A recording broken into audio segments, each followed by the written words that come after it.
tous. Bonsoir à tous et merci d'être là pour cette dernière séance de la saison 6 de l'Université populaire d'Issy-les-Moulineaux. Alors, au premier semestre, j'ai eu le plaisir de recevoir mon ami William Marx du Collège de France, avec qui nous avons parlé de littérature et de théorie littéraire. D'ailleurs, j'en profite pour vous signaler la publication de son livre, peut-être en avez-vous entendu parler, qui est issu de ses émissions de l'été 2023 sur France Inter, Un été avec Don Quichotte, aux éditions, coédition Les Équateurs France Inter. C'est vraiment une excellente introduction au roman de Cervantes et une excellente vulgarisation.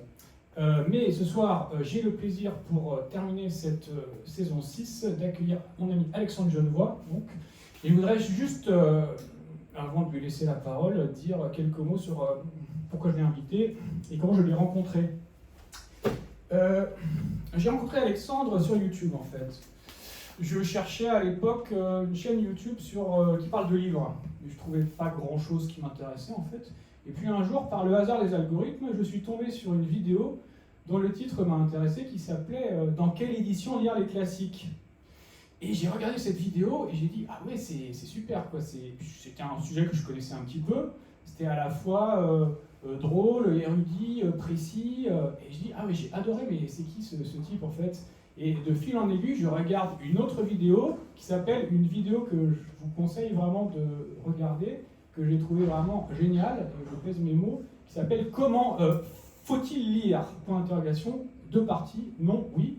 Je regarde cette vidéo, je la regarde même plusieurs fois, je me dis mais il est super ce type, en fait. Il est drôle, il est inventif, il est pétillant, il est précis dans son argumentation. Et donc à partir de là, je commence à regarder tout le travail d'Alexandre sur sa chaîne qui s'appelle Kick Charlemagne, donc il va vous reparler. Puis voilà, on entre en contact, on fait certaines émissions ensemble, enfin certains podcasts pour sa chaîne. Il a la gentillesse de m'inviter pour certains de mes livres. Voilà, il y a une amitié qui se noue. Et donc je suis vraiment heureux qu'il vienne faire cette conférence ce soir. Il nous vient de Nantes. Et ce soir, il va nous parler d'un de ses thèmes de prédilection qui est culture classique et pop culture, qui est l'un des fils directeurs de sa chaîne. Donc, faut-il opposer culture classique et pop culture? Comment les réconcilier? Voilà, c'est ce qu'il va nous expliquer maintenant. Il va nous proposer une synthèse très dense d'un sujet qu'il travaille depuis maintenant, je ne sais pas, une quinzaine ou une vingtaine d'années. Voilà, donc je lui laisse la parole. La conférence va durer environ 1h, 1h15. Et puis après, on aura un dialogue ensemble avec, nous deux et bien sûr avec vous. Donc je vous souhaite une très bonne conférence. Et voilà, mon cher Alexandre, je te laisse la parole. Donc tu succèdes à un professeur du Collège de France, donc tu n'as absolument aucune pression. Voilà. Oui, c'est marrant, voilà. J'avais commencé par là justement, ça c'est drôle. Merci beaucoup pour cette belle introduction, Henri. C'est sympa, ça fait plus la pression que le Collège de France, je trouve, à la rigueur ce que tu dis, là, tu mets les attentes hautes. Bonsoir tout le monde, bonsoir à vous. Voilà, donc bienvenue oui, dans cette conférence. Je vais faire un peu les choses à l'envers par rapport à un crédit de film. Je vais commencer avec par les remerciements, comme ça voilà, ce sera fait. Mais là, ils sont vraiment les bienvenus, parce que c'est vrai que Henri vient d'y faire allusion. Là, dans son université populaire, il est amené à recevoir pas mal de gens, on va dire du gratin, c'est prestigieux. Des personnes qui ont un beau CV, vous voyez, ils sont professeurs d'université, au Collège de France, ils publient, etc. Et moi, il n'y a rien de tout ça. Voilà, donc d'ailleurs, la plupart d'entre vous ne me connaissez pas, il y a quelques-uns de mes auditeurs qui sont glissés dans l'audience, mais voilà, à part ces quelques complices infiltrés, voilà, les autres ne me connaissent pas.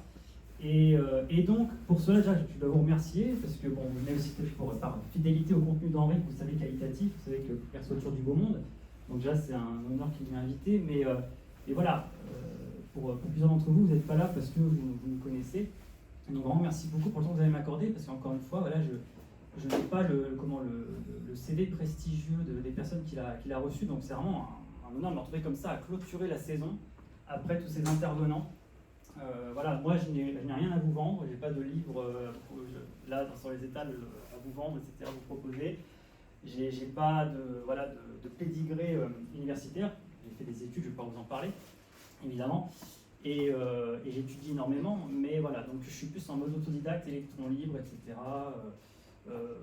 et ça contribue beaucoup en fait à ce que je fais, à la démarche qui est la mienne. Donc, Donc oui, la conférence, le sujet sur lequel j'ai été invité à m'exprimer ce soir, je continue du coup mes remerciements, mais vraiment Henri de son invitation, parce que certes on se connaît maintenant, on a fait connaissance, on a sympathisé, on a même coopéré ensemble. Donc bien sûr il entre de l'amitié dans son invitation, mais il n'y a pas que ça. Henri ne compromettrait pas son université en invitant quelqu'un en qui il n'a pas confiance. Donc ça me touche vraiment beaucoup, parce qu'encore une fois, après toutes les personnes qu'il a reçues, qui me mettent au même niveau que ces personnes-là, c'est pas rien. Merci à toi Henri. Ça va être un des thèmes de la soirée, donc du coup je le place, mais là on a la preuve que Henri est quelqu'un qui n'est pas snob. On va parler un petit peu de snobisme ce soir, et que Henri ne voit absolument pas le problème de me recevoir moi, simple youtubeur, après toutes ces personnes-là. C'est pas tout le monde, je crois, qui ferait ça, parce que dans la vie, on le sait tous, je crois qu'on l'a tous subi dans le milieu professionnel, les gens ne regardent que votre ligne de CV. Ce qui les intéresse, c'est ce qu'il y a sur votre CV. Il y a la bonne ligne, il n'y a pas la bonne ligne, et c'est censé préjuger de vos qualités. On ne vous écoute pas, on ne vous donne pas votre chance. Lui, il a été pragmatique. Il allait écouter ce que je faisais, il a trouvé ça cool, et que j'ai la ligne ou pas, que je sois agrégé ou pas, que je sois universitaire ou pas, il a estimé que c'était la qualité qui faisait foi. Et ça me fait vraiment super plaisir. Et donc, quand Henri a commencé à regarder mon contenu, et les retours qu'il m'a fait, ça m'a beaucoup rassuré, parce que j'ai une audience très variée, mais c'était une des premières fois que j'avais quelqu'un qui était carrément agrégé, etc. Et je me suis dit, tiens, je passe pas trop pour un... Je dis pas n'importe quoi, apparemment, je passe pas trop pour un imbécile par rapport à ces personnes-là, donc bon, c'est toujours rassurant. Je n'ai pas de syndrome de l'imposteur ou de complexe d'infériorité. Je sais que c'est à la mode dans certaines littératures aujourd'hui, surtout chez les transfuges de classe. J'ai pas du tout ça. Moi, je sais très bien la qualité de ce que je fournis, ce que je fais, surtout je connais le travail que je fournis. Donc moi, je sais en coulisses ce qui se passe pour moi, dans mon travail, mais c'est pas évident, encore une fois, pour tout le monde. Donc voilà, donc ce soir, du coup, je vais m'exprimer sur ce sujet-là, qui est effectivement un des ADN de ma chaîne YouTube. Et donc c'est le sujet sur lequel Henri m'a invité à discuter. J'aurais pu traiter bien d'autres choses, mais c'est vrai que ça c'est un petit peu finalement la base, et ça va bien expliquer un petit peu ma démarche et le principe. Alors oui, mon pseudo c'est Kit Charlemagne. Les pseudos sur internet parfois sont un peu étranges, alors à l'occasion on peut m'expliquer dessus. Voilà, donc... Pourquoi Charlemagne? Justement, je vais vous expliquer, mais je peux répondre tout de suite, comme ça, si vous devancez un peu la question. Vous avez raison, c'est très bien, bravo. Parce que je trouve ça curieux, justement. Ouais, effectivement. Ça m'interroge. Vous avez raison, mais merci de vous interroger. Et donc, oui, Kit Charlemagne, c'est vrai qu'on pourrait penser que c'est une référence à celui qui a eu l'idée folle d'inventer l'école, là, que c'est une petite référence, voilà, la chanson, et que c'est côté un petit peu scolaire, un peu école. Alors, non, pas du tout. Oui, on est déjà un peu dans le cœur du sujet, pop culture, culture classique, puisque donc Charlemagne, effectivement, ça peut renvoyer au roi, ça peut renvoyer à la chanson. En fait, c'est une référence à une série. C'est dans la série Malcolm. Si vous connaissez Malcolm, certains ici qui passent sur les chaînes du groupe M6, c'est M6 qui a les droits depuis maintenant des années, qui raconte l'histoire d'un garçon surdoué dans une famille un peu loufoque, etc. Une série vraiment brillante niveau réalisation, très très drôle. Et donc parmi les personnages, il y a celui interprété par Bryan Cranston, qu'on a vu depuis dans Breaking Bad et qui a fait une bonne carrière au cinéma. Et Bryan Cranston qui joue le père, qui joue Hal, dans un épisode de la saison 4, en fait, se met à ressusciter une radio pirate qu'il animait quand il était étudiant. Cette radio pirate, en fait, le nom de son nom d'animateur de cette radio, c'était Kit Charlemagne. Voilà. Alors je vous avais amené un extrait, justement, ça peut répondre à votre question. Je vous ai amené un extrait à la base issu de YouTube. En fait, on voit l'extrait dans la série de la séquence. Il se trouve qu'on n'a pas de connexion apparemment ce soir. Donc ça, voilà, c'est parmi les petites avaries de technique qu'on a ce soir. Donc, bon, ça peut aussi être un Deus Ex Machina, c'est ça que du coup, ça va vous épargner certaines vidéos qui auraient rallongé la durée de l'intervention et peut-être voilà, été gênantes à regarder. Voilà, non, mais du coup, ouais, donc, là, il y avait un extrait de la série, effectivement, où je montrais un peu en contexte, en fait, la séquence où Hal prend son micro, le père de Malcolm retrouve sa vieille radio quand il était étudiant, et dit salut à tous, c'est Kit Charlemagne, il ne pouvait plus se taire, le revoilà. Et en fait, voilà, il se met à mener une espèce d'émission comme ça, complètement décalé, à moitié complotiste et tout, voilà. Et je trouvais ce nom... moi, je suis fan de la série, je la connais bien. J'ai travaillé sur la série même carrément. Je suis membre du site Malcolm France, donc je suis pas mal engagé dans la série, sur son contenu, tout ça. Et je trouvais le pseudo juste très marrant, en fait. Voilà, je me suis toujours dit, si un jour j'ai un contenu à faire, je m'appellerais Kit Charlemagne, côté radio pirate, ça me faisait rigoler, je trouve ça juste marrant. Vous savez, les références, les pseudos, c'est un peu comme les tatouages. Les gens, ils comprennent toujours ce qu'ils ont sur le corps, mais personne n'a la ref en fait. Et eux, ils sont là, ouais, ça c'est une biche traversée par une flèche avec la lune et tout, c'est très bien. Ouais. Et le gars, il a toujours une histoire incroyable derrière, mais vous la connaissez pas l'histoire. Donc le pseudo, c'est un peu pareil. Moi, pareil, les pseudos de mes auditeurs, quand je les reçois, je demande toujours c'est quoi ce pseudo quand il y en a un. Je préfère les prénoms. Je préfère qu'on m'appelle Alexandre, qu'on m'appelle Alex ou Alexandre. Voilà, j'ai pas honte de ce pseudo, mais c'est vrai que voilà, c'est plutôt une petite blague au départ. Et donc voilà, donc ça répond à votre question, à la référence à une série. Et je trouve ça juste rigolo en fait, j'ai pas d'autre explication que ça, le fait que je trouve ça marrant. Mais c'est vrai que bon, le côté Charlemagne peut faire un peu professeur, et finalement ça fait un peu écho au côté vulgarisation de mon contenu, donc pourquoi pas, voilà, ça peut être marrant comme ça.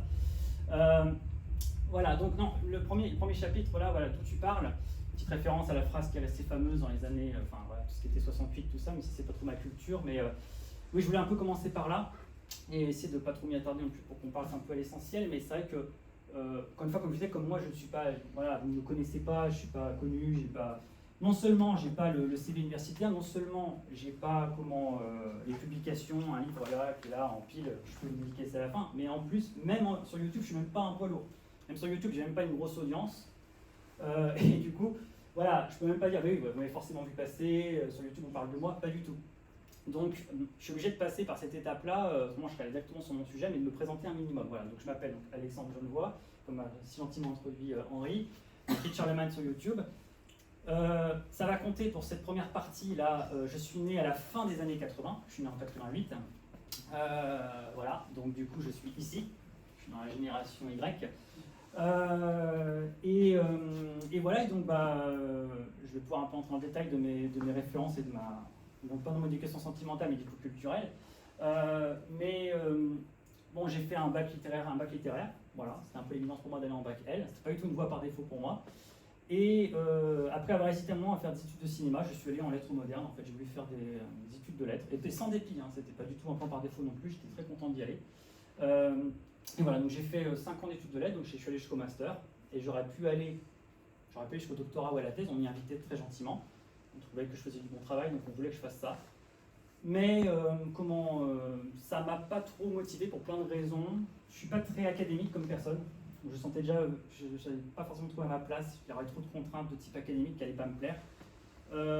Parce qu'aussi on m'a dit très honnêtement, et ça c'est très gentil, vous allez voir, ce n'est que le début de la galère de faire le concours, enfin d'avoir la thèse, ça ne suffit même plus. Moi, la thèse ne me faisait pas peur, mais il faut passer à l'agrégation, etc. Et j'ai senti que, en gros, j'ai peut-être passé 10 ans à travailler comme un dingue pour même pas être sûr d'avoir un poste. Donc, j'ai trouvé le pari très audacieux. Et comme j'aime pas trop les paris sur le temps long, je préférais, voilà, j'ai pris la poudre escampette et je suis parti un peu en autodidacte dans mon coin. Tout ce que je vous disais, que je me suis arrêté au master lettres modernes et après, je suis sorti du système, je suis même pas devenu enseignant. Parce que pareil, trop académique, j'ai dit ça va pas le faire les programmes et tout, moi si je voulais enseigner c'était les sujets que je voulais, etc. Et du coup je suis parti directement, voilà, je suis parti en mode vie de bohème.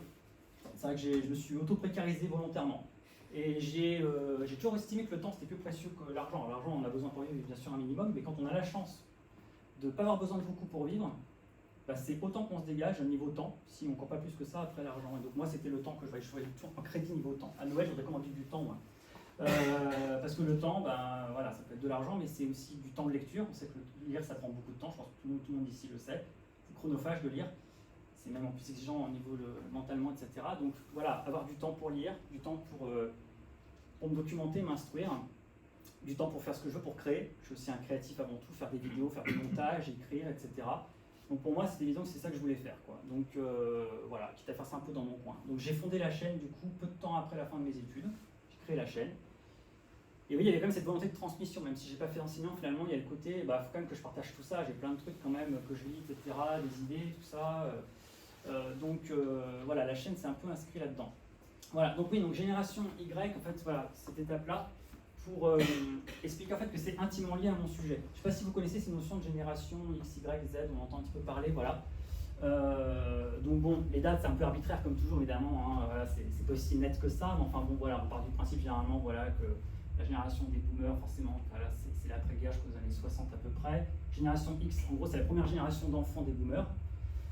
Génération Y, c'est souvent la deuxième génération d'enfants des boomers, hein, enfin deux enfants parfois dans des espaces d'âge, donc parfois ils ont les mêmes parents, hein, ces deux générations-là. Parfois aussi ces générations-là c'est les parents de ceux-là, ça dépend comment s'enchevêtrent les générations. Et la génération Z, dont on parle aujourd'hui, voilà, née après 95, etc. En fait, généralement, le point de repère pour eux, c'est de considérer qu'en fait, ils n'ont connu que l'informatique et l'ordinateur, en fait. Ils ont un peu, ils n'ont pas connu trop l'époque VHS, etc. et tout. Ils ont connu directement le numérique. Mais comment? Donc ces histoires de génération, ouais, je pense que c'est important dans mon sujet, quand je vous dis d'où tu parles. Voilà, parfois les gens vivent très mal la sociologie parce qu'ils ont l'impression d'être un stéréotype en fait. Et les gens n'aiment pas ça, j'ai envie de se sentir unique au monde. Bon, bien sûr, il y a moyen, il y a de la place pour votre individualité, même si vous n'échappez pas à certains types, on va dire, humains. Et donc, moi j'ai parfaitement conscience que c'est très générationnel, et ma démarche, et ma personnalité, mon parcours, de la génération Y. La génération Y, c'est celle qui a vraiment fait triompher le profil du geek en fait. L'époque Big Bang Theory, tout ça et tout, ça c'est vraiment le travail de la génération Y. C'est une génération qui est très geek, très Peter Pan. Et c'est pour ça que c'est pas pour rien que depuis c'est la génération qui tient un peu certains médias, les médias YouTube, etc. Ça a vraiment intronisé cette figure de geek qui longtemps était marginale. Et avec les Y, tout d'un coup, c'est devenu cool. C'est devenu cool d'être un éternel adolescent, d'avoir le côté Peter Pan, toutes les références comme ça, le jeu vidéo et tout. Donc voilà, donc moi je me sens de cette génération-là. Voilà, je vous dis, je suis né en 88, donc je suis pile fin années 80. Je suis en plein milieu de ce truc-là. J'ai grandi avec toutes les références de cette époque-là, etc. Donc les autres ont connu, hein, les Spielberg, etc. Zemeckis, voilà, le cinéma américain, Popcorn, années 90, toutes ces références. Il y avait Cannes récemment, il y avait pas mal de réalisateurs qui venaient de cette génération-là, qui se faisaient d'ailleurs couronner pour ça. C'est quand même marrant de voir qu'on leur donne une palme d'honneur carrément. Donc il y a une légitimation de leur travail. Voilà. Et je ne vais pas me lancer dans la génération X, mais la génération X est une génération intéressante parce que je trouve beaucoup de points communs avec la génération de fin du siècle, du 19e siècle, avec la génération de Nietzsche et la génération de Oscar Wilde. Quand je lis du Oscar Wilde et du Nietzsche, c'est fou, la génération X, il y a vraiment des points communs en termes de mentalité, au niveau de l'approche des mœurs, etc. Donc je ne peux pas entrer dans ce détail-là, ce n'est pas le sujet de la conférence, mais on pourrait limite en parler en question. Cette génération-là m'intéresse beaucoup. Et elle ne manque pas d'humour, on peut le dire. Elle ne manque pas d'humour, mais elle n'est pas toujours très morale. Mais et bon, celle-là, elle est connue pour son éco-anxiété, pour le côté plus conscience morale, etc. Les sujets qu'ils ont mis sur la table en termes de mœurs et tout. Voilà, donc ces trois générations, voilà, c'est typiquement. Et vous voyez, Malcolm, le titre anglais de la série Malcolm, c'est In the Middle. Et ces générations se retrouvent in the middle de ces deux-là. Il y a déjà la génération suivante qui pousse. Et voilà, donc venir à cette génération-là, c'est assez symptomatique, je pense, de la démarche. Et c'est une génération qui est très impliquée de pop culture, qui a vraiment participé à l'intronisation de cette culture-là. Mais dans mon cas, eh bien, ça se double aussi quand même d'une culture classique qui est quand même présente. Alors, là, je vous présente quelqu'un qui me tient très à cœur, je peux dire quelques mots sur lui. Lui, c'est Yves Ancel. Alors, je ne sais pas si vous le connaissez, si vous l'avez déjà croisé. Je vous parlais de mon parcours universitaire. Il y a quelqu'un qui m'a marqué de mon parcours universitaire, c'est cette personne-là, Yves Ancel. Ça a été un de mes professeurs, et c'est celui dont je suis resté le plus proche. Moi, je l'appelle mon maître, il déteste ça que je l'appelle comme ça, il déteste ce genre de truc. Qu'est-ce que vous me racontez, c'est quoi mon maître et tout. Non, voilà, il n'y a rien d'occulte, c'est pas de la franc-maçonnerie. C'est plus un côté un peu Jedi. Voilà, je le considère un peu comme son padawan, c'est le maître, voilà, c'est Qui-Gon, etc. Voilà, donc il ne m'a pas appris maniement du sabre laser, seulement un petit peu d'esprit critique et de littérature. Voilà, ça c'est l'exemple de ses travaux. Oui, lui, il a des choses à vendre, il a fait des choses. Il a participé à l'établissement des œuvres complètes de Stendhal. Alors c'est comme ça qu'on a fait connaissance. Après un examen en janvier, j'ai marge après l'examen, et puis je dis, vous avez oublié de mon sapin cette année. Je dis, comment ça, vous m'avez oublié de votre sapin? Je dis, j'ai reçu la pléiade de Stendhal, j'ai eu la surprise des fois que vous étiez celui qui établissait les œuvres de Stendhal. Il a dit, mais qui a l'idée saugrenue de faire du Stendhal à un jeune homme à Noël? Je dis, mais c'est moi qui l'ai demandé, hein. C'est moi qui ai demandé du Stendhal à Noël, hein. Voilà, je vous rassure, hein, voilà. Ça a créé tout de suite un petit truc parce qu'il a dit, ah, vous aimez Stendhal? Il m'a dit ça comme ça. Il m'a dit quasiment sur le même ton, on peut imaginer que Madame de Rênal en rouge et noir, vous aimez le latin, monsieur, faites du latin, monsieur. Voilà, donc il a travaillé sur Albert Camus, et il a fait une excellente somme, une thèse sur son expérience d'enseignant et sur la littérature en crise, pourquoi le français c'est devenu une matière redoutée, détestée, etc. Donc ce travail-là, c'est une vraie somme et c'est très intéressant. Mais là, ce qui m'intéresse aussi, bon, c'est un travail sur Camus, je vous le recommande, politique de la postérité. Yves Ancel, c'est quelqu'un qui m'a beaucoup apporté au-delà des qualités humaines et puis de nos échanges, etc. Et ça m'a vraiment marqué dans mes études. J'avais jamais entendu parler de ça ou pensé à ça, et puis ça m'a jamais quitté, ça joue dans mon travail.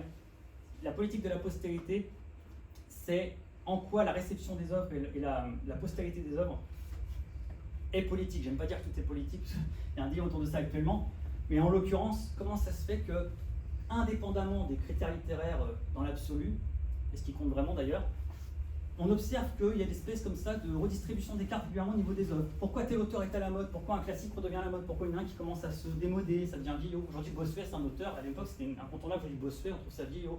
Pourquoi au contraire, on a une remontada de Camus par rapport à Sartre? Enfin, cette espèce de petit top 50 des auteurs, c'est intriguant parce que c'est pas innocent. On se dit, mais il n'y a pas que des qualités littéraires strictes qui rentrent là-dedans. Il y a des petits enjeux sociétaux ou politiques. Actuellement, il y a un gros travail pour ramener au devant de la scène des auteurs femmes. Alors, il y a des qualités parfois littéraires intrinsèques, mais il n'y a pas que ça. Il y a une démarche derrière. Ça s'inscrit là-dedans. Donc, Yves Ancel, quelqu'un qui m'a beaucoup transmis sur cela, étant notamment d'autres choses, je tenais quand même à laisser un petit mot parce que ça a joué. Et sur ma chaîne, alors ça c'est la bannière de ma chaîne pour donner un exemple, qui est de Charlemagne, voilà, avec mon avatar ici, le Top Club, etc. Là, le côté un peu, vous voyez, pluridisciplinaire en fait, que j'ai voulu mettre en avant, ça fait un petit peu too much. C'est comme on dit toujours que dans les restaurants, quand quelqu'un fait à la fois des crêpes, des frites, des pizzas, faut pas manger, ça va être dégueulasse. Il faut se spécialiser dans la vie. Ça, avec ça, du coup, mon restaurant serait vraiment à chier là, parce que là, vraiment, là, il y a trop de choses sur la carte, sur le menu. Voilà, donc évidemment, et en plus on pourrait me dire, mais dans quoi t'es spécialisé vraiment? C'est quoi ton diplôme? Alors moi je suis surtout diplômé de littérature. C'est vrai que le reste, cinéma, bon il n'y a pas de diplôme de cinéma, bien sûr, il y a des facs de cinéma, mais voilà, le reste c'est plutôt autodidacte. Et la littérature et la philosophie, il y a des gros liens. Voilà, mais c'est vrai que c'est l'idée en tout cas de dire, on va parler un petit peu de tout sur la chaîne, et aussi bien de la pop culture que de la culture classique. Alors, je zoome un petit peu sur mon avatar, que je trimballe depuis des années, j'ai jamais changé.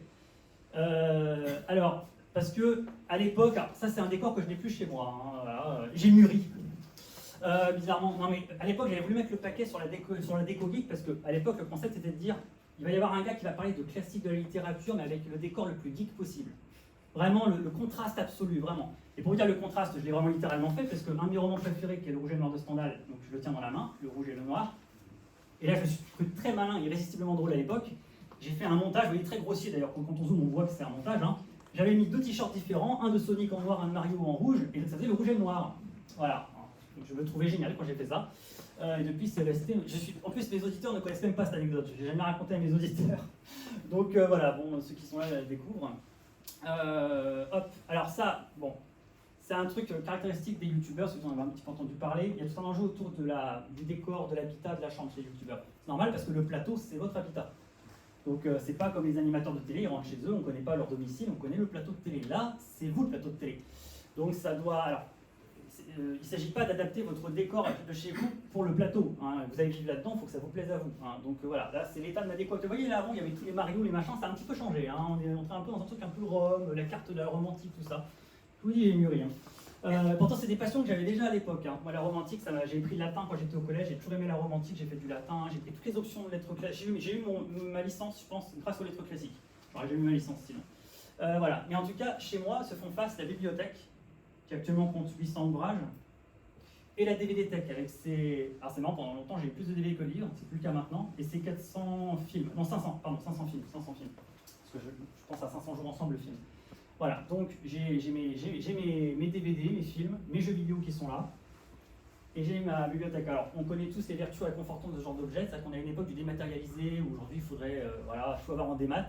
Moi, je suis ultra matérialiste, c'est assez, étant donné parfois mon budget, c'est assez maso de faire ça, mais je suis très attaché aux objets. J'aime bien savoir qu'ils sont là, et c'est la présence de ces livres et de ces DVD, c'est extrêmement réconfortant pour moi. En plus du fait que j'en ai besoin, je revois souvent les films, les livres, je suis toujours en train de les consulter, de les relire, etc. Pour l'anecdote, là j'ai un portrait d'Audrey Hepburn et de Juliette Récamier, qui sont 2 femmes que j'aime énormément.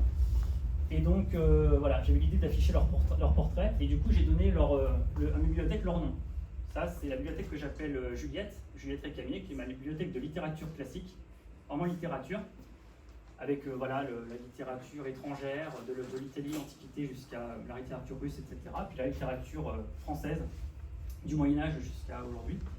Et ça, c'est la bibliothèque de sciences humaines. Ça, c'est la bibliothèque Audrey. Voilà, c'est Audrey et Juliette. Alors non, je ne suis pas en train de utiliser ma bibliothèque, il n'y a pas d'histoire, voilà, il n'y a pas de truc sorti avec ma bibliothèque, ne vous inquiétez pas, c'est juste un petit nom, comme on appelle une bibliothèque, vous voyez, en ville, les bibliothèques ont des noms de personnalités, bah, c'est pareil chez moi. C'est juste un petit repère pour le plaisir.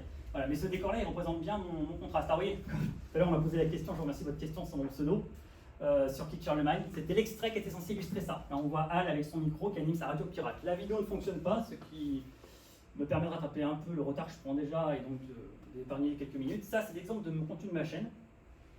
Voilà, avec les podcasts, parce que je me suis mis au podcast, hein, j'ai commencé avec des vidéos. À l'époque, on faisait des vidéos, etc. Je me suis mis à faire des podcasts sur un accident. Mon appareil photo s'est cassé la figure. J'avais plus de caméra. Et j'étais très frustré et je ne pouvais pas le faire réparer tout de suite. Et je me suis dit, allez, pour dépanner, je vais juste enregistrer le son cette fois-ci. Je vais faire en mode radio. En fait, j'ai trouvé ça trop bien. C'était beaucoup moins lourd sur le montage. Je pouvais parler hyper longtemps sans trop de conséquences. Un rêve pour moi. Et en fait, ouais, j'ai adoré ce format-là avant que ce soit à la mode, le podcast à ce moment-là. Mais c'est vrai que moi, j'ai une révélation. Et du coup, j'ai plus jamais lâché ce format-là. Mais en fait, ça faut que je fasse, faut que je parle à un micro. Il n'y a pas de plus-value particulière dans ma tête. Donc en fait, là, c'est mon contenu qui compte, le contenu vocal. Donc ça représente plus l'époque, la période que je fais depuis 3-4 ans sur les podcasts. Donc je me suis attaqué à pas mal de sujets. Henri en a parlé de quelques-uns. Faut-il lire, qui est ici. Quelle édition choisir? Ça, c'était une vidéo pour le coup. Une des dernières vidéos que j'ai faites avant de passer à l'époque podcast. Voilà, sur le mensonge, la paresse au début. Je me suis tout de suite attaqué à des sujets de psychologie, de sciences humaines. En fait, c'est déjà des sujets qui m'intéressent. Moi, je suis très intéressé par la morale, les relations humaines, les questions... les questions humaines, quoi, les questions vraiment comme ça de relations. Mais en plus, ces sujets-là, en fait, ils sont pratiques parce que ils permettent de mobiliser justement de croiser la culture, en fait. Quand vous prenez un peu de hauteur, vous prenez un sujet de relations humaines, vous allez pouvoir mobiliser des livres, des films, toutes sortes de références pour alimenter le sujet. C'est pas cloisonné. Vous allez traiter de l'égoïsme. L'égoïsme, il y en a dans le cinéma, il y en a dans la littérature, il y en a dans la vraie vie, beaucoup. Bref, et donc c'est pour ça que je m'attaque souvent à des sujets comme ça, c'est ceux qui m'intéressent, d'où vient la morale, je me suis intéressé à la notion de sapiosexualité. Après, si je fais encore des vidéos très littérature, garder une trace de ses lectures. Les gens se posent souvent la question, comment on garde une trace de ses lectures? C'est assez frustrant cette histoire-là, on a tous connu ça, de ne pas être plus avancé que quelqu'un qui n'a jamais lu un livre alors qu'on l'a lu. Mais la discussion n'est pas plus avancée que lui. Parce que si on oublie au fur et à mesure tout ce qu'on lit, on est au même niveau que lui. Ça, c'est insupportable, c'est trop frustrant, c'est trop dommage. On a passé du temps à lire ce livre-là, il faut quand même qu'on en garde une trace. Alors, soit on a une très bonne mémoire, ou alors on était très touché, soit on peut éventuellement développer une discipline de prise de notes, etc., qui est un peu fastidieuse mais pratique. La beauté était un critère superficiel, celui-là j'aime beaucoup. J'ai fait un truc sur les ringards, la notion de ringard qui m'amusait. Ça n'avait plus Henri, ça je crois. J'ai fait tout un cycle sur Proust quand j'ai lu La Recherche du temps perdu. J'ai lu ça sur 6-8 mois, sur 6 mois je crois, et du coup forcément j'ai très marqué par cette lecture-là qui m'a beaucoup touché. J'ai découvert tardivement Proust, c'est un des derniers auteurs que j'ai lu dans ma chronologie. Mais ça a été une sacrée rencontre, et je ne pensais pas. Vous voyez, ça fait partie des rencontres ratées de l'école. On croit qu'on n'aime pas. Et en fait, on était fait pour aimer, mais on ne le savait pas. Et si on nous parle mal des choses, parfois, je ne critique pas l'enseignement, parce que j'ai eu trop bons professeurs, mais c'est qu'il y a une carte postale, vous savez, des auteurs qu'on connaît tous. On nous vend toujours une carte postale d'un auteur. Il faut toujours aller un peu au-delà de la carte postale, parce que c'est toujours plus beau et plus compliqué que ça. C'est ce qui m'est arrivé avec Baudelaire, entre autres. La littérature s'interprète-t-elle, etc. Tu réfléchis trop, cette question parfois qu'on dit aux gens très intellectuels, tu réfléchis trop. Je me suis interrogé cette réflexion, tu réfléchis trop. C'est quoi? C'est un reproche, c'est une qualité, ça peut se retourner contre soi, c'est bien, c'est pas bien. Un peu de pharmaceutique littéraire aussi. J'ai fait un podcast sur Paris. Il n'était pas très gentil sur Paris. Je réglais un peu mes comptes avec ces deals, entre guillemets, sur le plan littéraire, culturel, etc. et tout. Mais c'était un podcast que j'ai le plus travaillé, quand même, qui m'a beaucoup intéressé de faire. Sur le romantisme, c'est pas trop romantique, tout le monde s'en réclame, etc. Les geeks, oui, je parlais des geeks, hein. J'ai quand même fait un peu le procès de cette catégorie de personnes. J'aime bien aussi m'intéresser aux types sociologiques comme ça. Et en plus, j'en fais quand même beaucoup des geeks, donc je connais bien ces personnes-là, qu'est-ce qu'être adulte et tout. Vous voyez, il y a des coopérations avec Henri. Voilà, il y a peut-être coopération comme ça. J'aime beaucoup Talent versus Vocation, j'ai mobilisé les 2 films, Gattaca, etc. Ah, vous voyez, je vous parlais de pharmaceutique littéraire. Je vous présente ce personnage qui s'appelle Didier Ragout, le professeur Ragout. Et le professeur Ragout est spécialiste en pharmaceutique littéraire. Hein, voilà. Pour lui, on peut guérir par les livres, hein, on peut soigner des bobos humains, d'âme, par les bouquins. Et donc voilà, il était intervenu, il avait fait l'honneur de sa présence sur ma chaîne. Voilà, ça fait partie des petites choses que j'ai pu faire. Je passe à un temps suivant de ma conférence. On va parler en fait de filiation officielle et officieuse, parce que je vous parle de culture classique et pop culture. Et en fait, il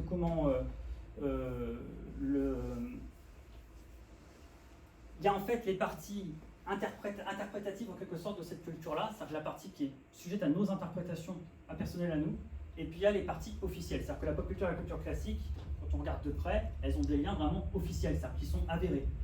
Ça, j'ai pris exprès des exemples canoniques, hein, comme ça on est tous d'accord dessus. Ça, c'est une des filiations les plus célèbres et connues de pop culture et de culture classique. Comment tout ça, ça relève de la même chose. La Dame aux Camélias, le grand roman de Alexandre Dumas fils des années 1830, extraordinaire comme roman, a donné la pièce de théâtre à succès du même Alexandre Dumas fils et qui a été adaptée par Verdi en opéra, pour ceux qui aiment bien l'opéra, j'en fais partie. Pareil, quelque chose que j'ai découvert plutôt tardivement, mais que je me suis mis à adorer. Et la Traviata, c'est vraiment un des principaux, enfin des plus grands opéras, et donc bah, c'est la Dame aux Camélias en fait, vraiment adapté. Hein. C'est la même histoire, avec des noms différents, mais c'est la même histoire. Et donc bah, Le Moulin Rouge de Baz Luhrmann, qui est un de mes films préférés, en fait c'est vraiment la même histoire. Pareil, on retrouve la courtisane, qui en plus est malade, hein, est mourante, hein, tout comme Marguerite dans la Dame aux Camélias, tout comme Violetta dans la Traviata. Le héros qui lui est romantique, etc., extrêmement amoureux et tout, qui, enfin voilà, et comment la pression du milieu, etc. On retrouve vraiment tous les mêmes enjeux. Donc là, on est dans une filiation avérée entre les dimensions. Il y en a d'autres, hein, vous voyez. Ce film-là, cette comédie, ce teen movie, comme on appelle ça, les teen movies, cette comédie ado de 99, 10 bonnes raisons de te larguer, 10 Reasons I Hate You, Why I Hate You, un truc comme ça, je ne sais plus trop le titre anglais. Adaptation tout à fait officielle, hein, là c'est pas moi qui fume, hein, c'est pas moi qui hallucine, hein, c'est vraiment revendiqué, revendiqué comme tel, c'est une modernisation de la Mégère apprivoisée de Shakespeare. Mégère apprivoisée parce que dedans, Julia Stiles a joué une féministe très revêche, et lui évidemment c'est le beau gosse du lycée qu'elle prend un peu pour un abruti, voilà, qui a fait un pari sur elle. Pareil pour Clueless, enfin, c'est très girly, hein, cette affiche elle est incroyable. Mais elle joue pas mal du kitsch du film, ouais. Et donc ça c'est un film de 96 avec Alicia Silverstone, et donc ça c'est une adaptation d'Emma de Jane Austen. Les comédies romantiques aiment bien recycler un petit peu comme ça, pas les comédies romantiques, les teen movies, et les comédies romantiques aussi. Hein. Jane Austen c'est vraiment l'inventrice de la comédie romantique moderne, hein, on peut le dire. Mais voilà, Hollywood aime bien s'inspirer de ces histoires qui ont fait leurs preuves. Comme Hollywood n'est pas un milieu très très courageux, même quand ils ont à faire un truc audacieux, c'est pas du tout le cas. Ils vont dans les recettes qui ont marché par le passé, puis ils recyclent ça en mode actuel. Comme ça cultive un peu les jeunes malgré eux, parce qu'en fait, ils ne se rendent pas compte qu'ils voient du Austen, du Shakespeare. Un autre exemple, L'homme qui rit, Victor Hugo, un roman de Victor Hugo assez... c'est pas le plus connu hein, par rapport à Notre-Dame de Paris ou Les Misérables, mais bon, il a été adapté par Jean-Pierre Améris au cinéma il y a quelques années. Et ça, c'est la première adaptation qui a été faite en 1927 ou 28. Je crois que c'est 1928, c'est la même année que Mickey, Steamboat Willie, là. Et voilà, donc avec ce personnage assez effrayant, à la Gwynplaine, dans cette adaptation-là, c'est typiquement de l'époque, on n'a pas cherché le sexy, quoi, contrairement à l'adaptation de Jean-Pierre Amélis, qui est beaucoup plus romantique, où il a voulu s'inspirer de Johnny Depp et tout. Et donc, Bob Kane, le créateur de Batman, s'est vraiment inspiré de cette adaptation, et du coup l'adaptation du roman de Victor Hugo pour créer le Joker. Donc si on voulait faire un raccourci, on pourrait dire que Victor Hugo a inventé le Joker, ce n'est vraiment pas le cas, ça n'a aucun sens. Victor Hugo n'a pas inventé le Joker, il ne sait même pas ce qu'il a fait, il a juste raconté son histoire, mais en tout cas, le Joker s'inscrit dans cette continuité. Là, on a une démonstration un petit peu du fait que les œuvres, en fait, elles s'influencent entre elles, et ça, c'est vrai que ça va un petit peu, c'est bien au cœur de mon sujet. On a tendance à mettre des murs comme ça entre ces cultures-là, genre elles ne se regardent pas, elles se méprisent, etc. Alors qu'en fait, elles se nourrissent. Tous les créateurs, en fait, connaissent leur classique et s'en inspirent ouvertement, voire même plagient. Donc voilà, donc là, du coup, le Joker, qui est un personnage à immense renommée maintenant, est un exemple. Alors parmi les filiations encore très connues, je continue un peu comme ça dans les incontournables, il y a celle qui relie ces sagas, ces grandes sagas, justement, ces révélateurs, elles ont eu un succès énorme, parce qu'elle touche une corde sensible, ce qui était la thèse de ce monsieur Joseph Campbell.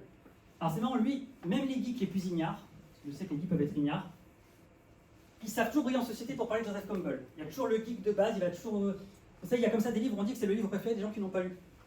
Ça, c'est le livre préféré des geeks qui n'ont pas lu. Mais c'est une référence incontournable. En fait, à l'époque de la sortie de Star Wars, George Lucas, on lui a beaucoup demandé ses références, on lui disait mais vous êtes inspiré de quoi, etc. Et George Lucas, qui était binoclard hein, de la bande de Coppola et de Scorsese et de Spielberg, Lucas c'est le plus binoclard et nerd de tous, avait dit bah moi je lisais tout le temps un livre qui était Le héros aux mille visages. Et en fait voilà, il dit c'est une théorie de Joseph Campbell qui est un anthropologue, comme quoi en fait toutes les histoires de l'humanité ont quasiment la même structure en fait, on trouve toujours le même schéma narratif, un héros au départ qui est dans un endroit assez isolé, qui est tout seul, qui n'a pas de pouvoir particulier, puis il fait une rencontre avec un sage, quelqu'un qui va lui dire t'es spécial, t'es un élu, et qui va du coup lui confier une quête qui le dépasse, et puis le héros va devoir sortir de sa zone de confort, sortir de son milieu, et va partir à l'aventure, va vivre des péripéties, il va devoir tuer le père, Dark Vador, Phaser, etc. et tout, voilà, donc bref, et donc George Lucas a dit j'ai littéralement appliqué la recette de ce monsieur. J'ai repris le monomythe en fait, ce qu'on appelle le monomythe, et je l'ai rebalancé à mode SF. Donc ça donne, c'est la saga Star Wars, surtout l'ancienne trilogie.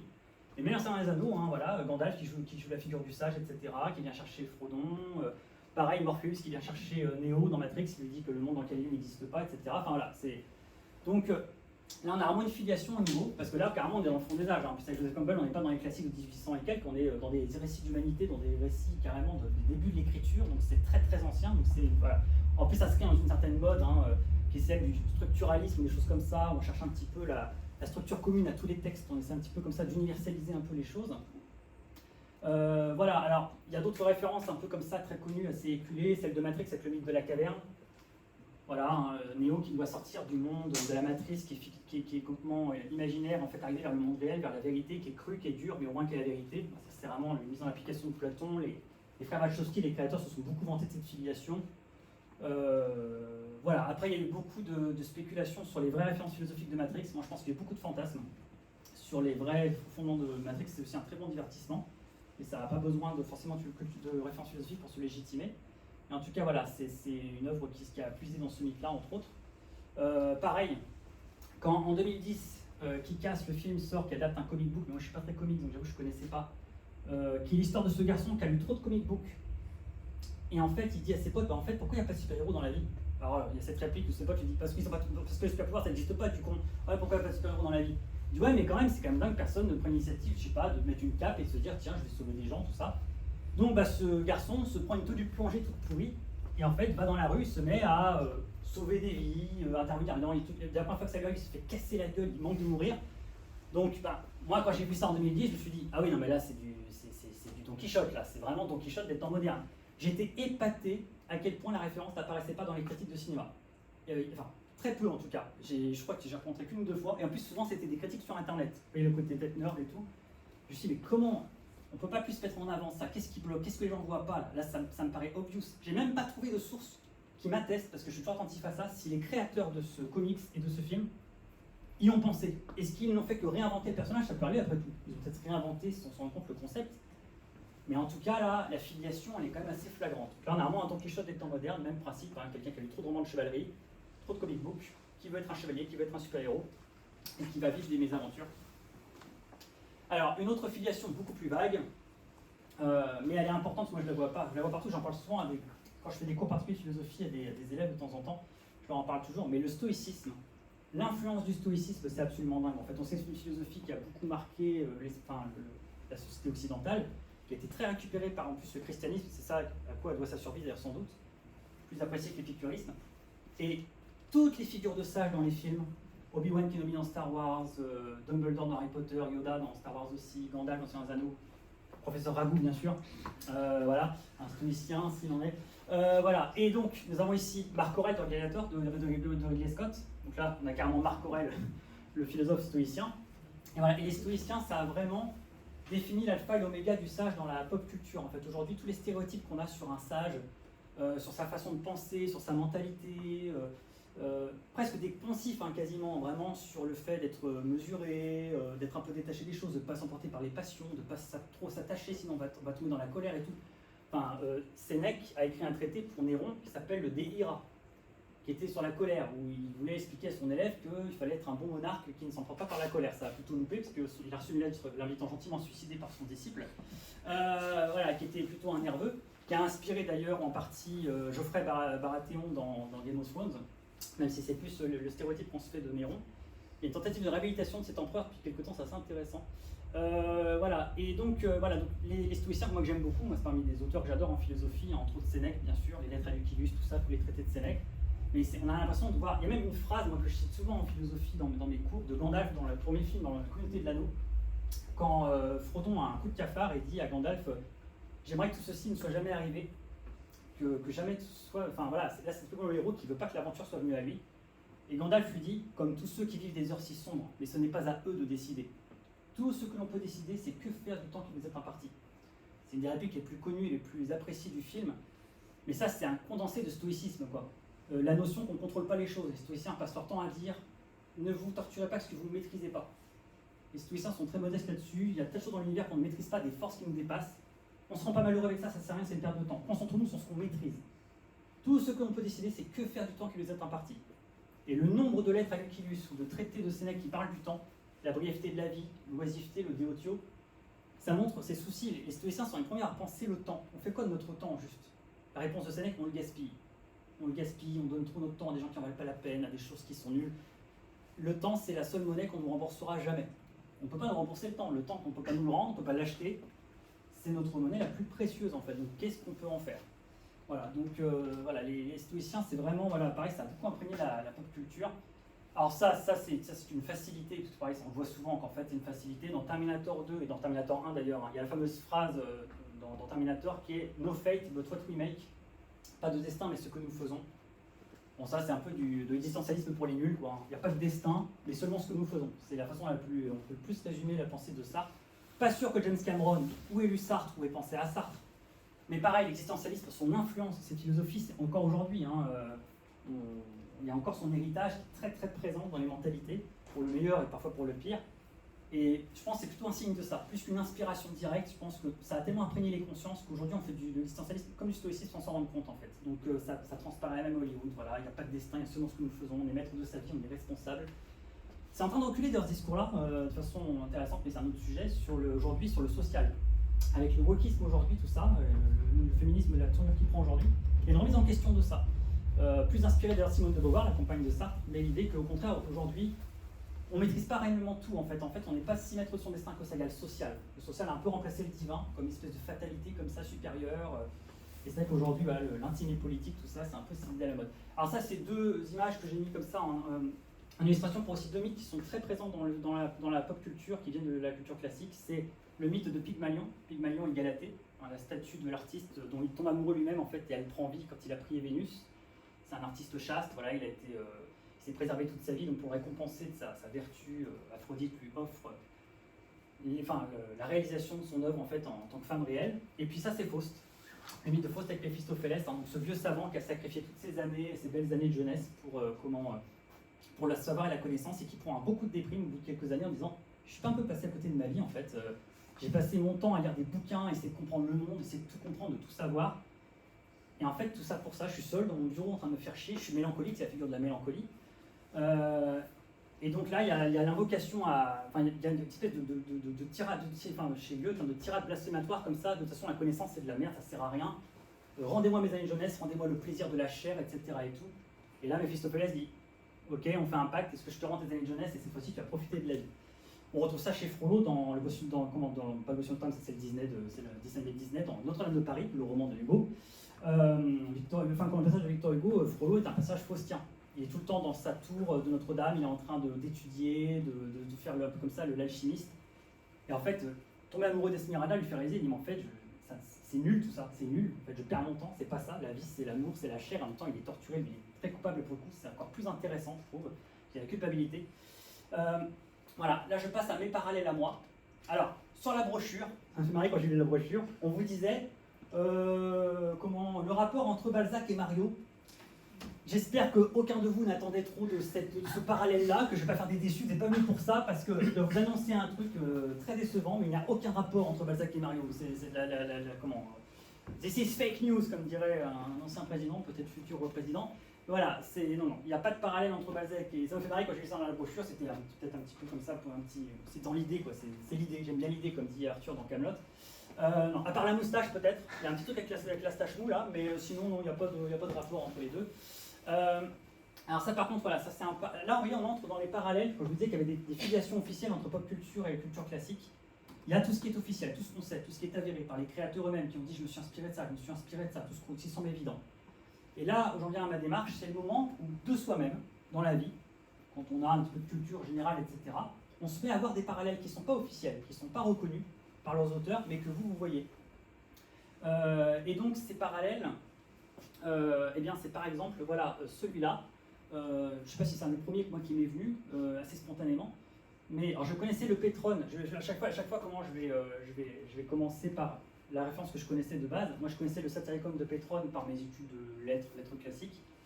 Voilà, c'est un des premiers romans de l'histoire occidentale, roman voilà, de Pétrone. Et puis Californication, une série qui est passée dans les années 2007-2010. Et en fait, moi, quand j'ai vu Californication, je me suis dit, mais ça m'est venu spontanément, j'avais les épisodes, je me dis, mais là, on est chez Petron, quoi. Et c'est incroyable, c'est du Petron, le truc, quoi. Et pareil, je me demandais, ils ont lu Petron, les gars, ou c'est une coïncidence, on ne sait pas. Parce que, pour ceux qui connaissent, ou ceux qui ne connaissent pas d'ailleurs, mais dans cette icône de Petron, on a vraiment la peinture d'une société romaine très décadente, en fait. Il y a des grands festins, on fait des orgies, c'est un peu ça qui a forgé un peu le mythe, hein, repris par les réalisateurs italiens parfois, qui a un peu construit l'image un peu faussée des Romains, qui étaient plus sages qu'on le croit.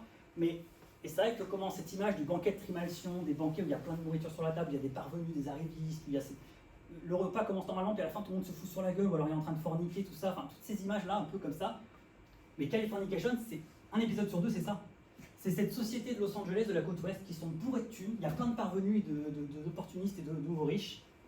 Et lui, il évolue dans ce monde du showbiz, hein, c'est Hank Moody, le personnage joué par David Duchovny, lui c'est une espèce de Bukowski, hein, ils sont une espèce de Bukowski pour son personnage, mais aussi bon, c'est un Bukowski très flatteur, hein, parce que même son ébriété a toujours le chic, hein, c'est pas l'ébriété du Bukowski sur le plateau de pivot, hein, c'est pas le gars qui est comme ça, qui titube et qui gueule sur tout le monde, il est sexy, il a toujours la maîtrise de lui-même, c'est pas un vrai bourré ce gars-là. Et puis en plus il est BG, hein, donc voilà.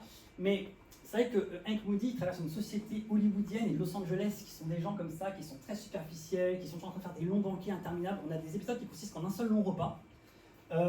Et en fait, au début, ça commence très sagement, puis à la fin, il y en a qui font dans les toilettes, les autres sont en train de se foutre sur la gueule, il y en a qui prend la drogue. Et ça fait vraiment penser à ce côté Trimalcion, et cette démesure qu'on voit chez Petron. Donc c'est pas une filiation officielle, mais moi, quand je regarde Californication, je me dis c'est cette icône des temps modernes en fait. On a cette satire de la société.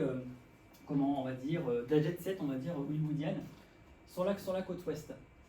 Alors, autre exemple que j'avais illustré en vidéo, et donc la vidéo ne marche pas, donc vous ne pourrez pas voir ma magnifique introduction à la vidéo que j'avais consacrée à ce sujet-là, mais moi, un parallèle que j'ai vu, alors celui-là, vous voyez, pour le coup, je suis parti de la référence du film. Moi, j'ai d'abord vu le film, à la fin de mon adolescence, 500 jours ensemble, un film de Mark Webb qui a pas mal fonctionné en 2009 ou 2011, je confonds la date.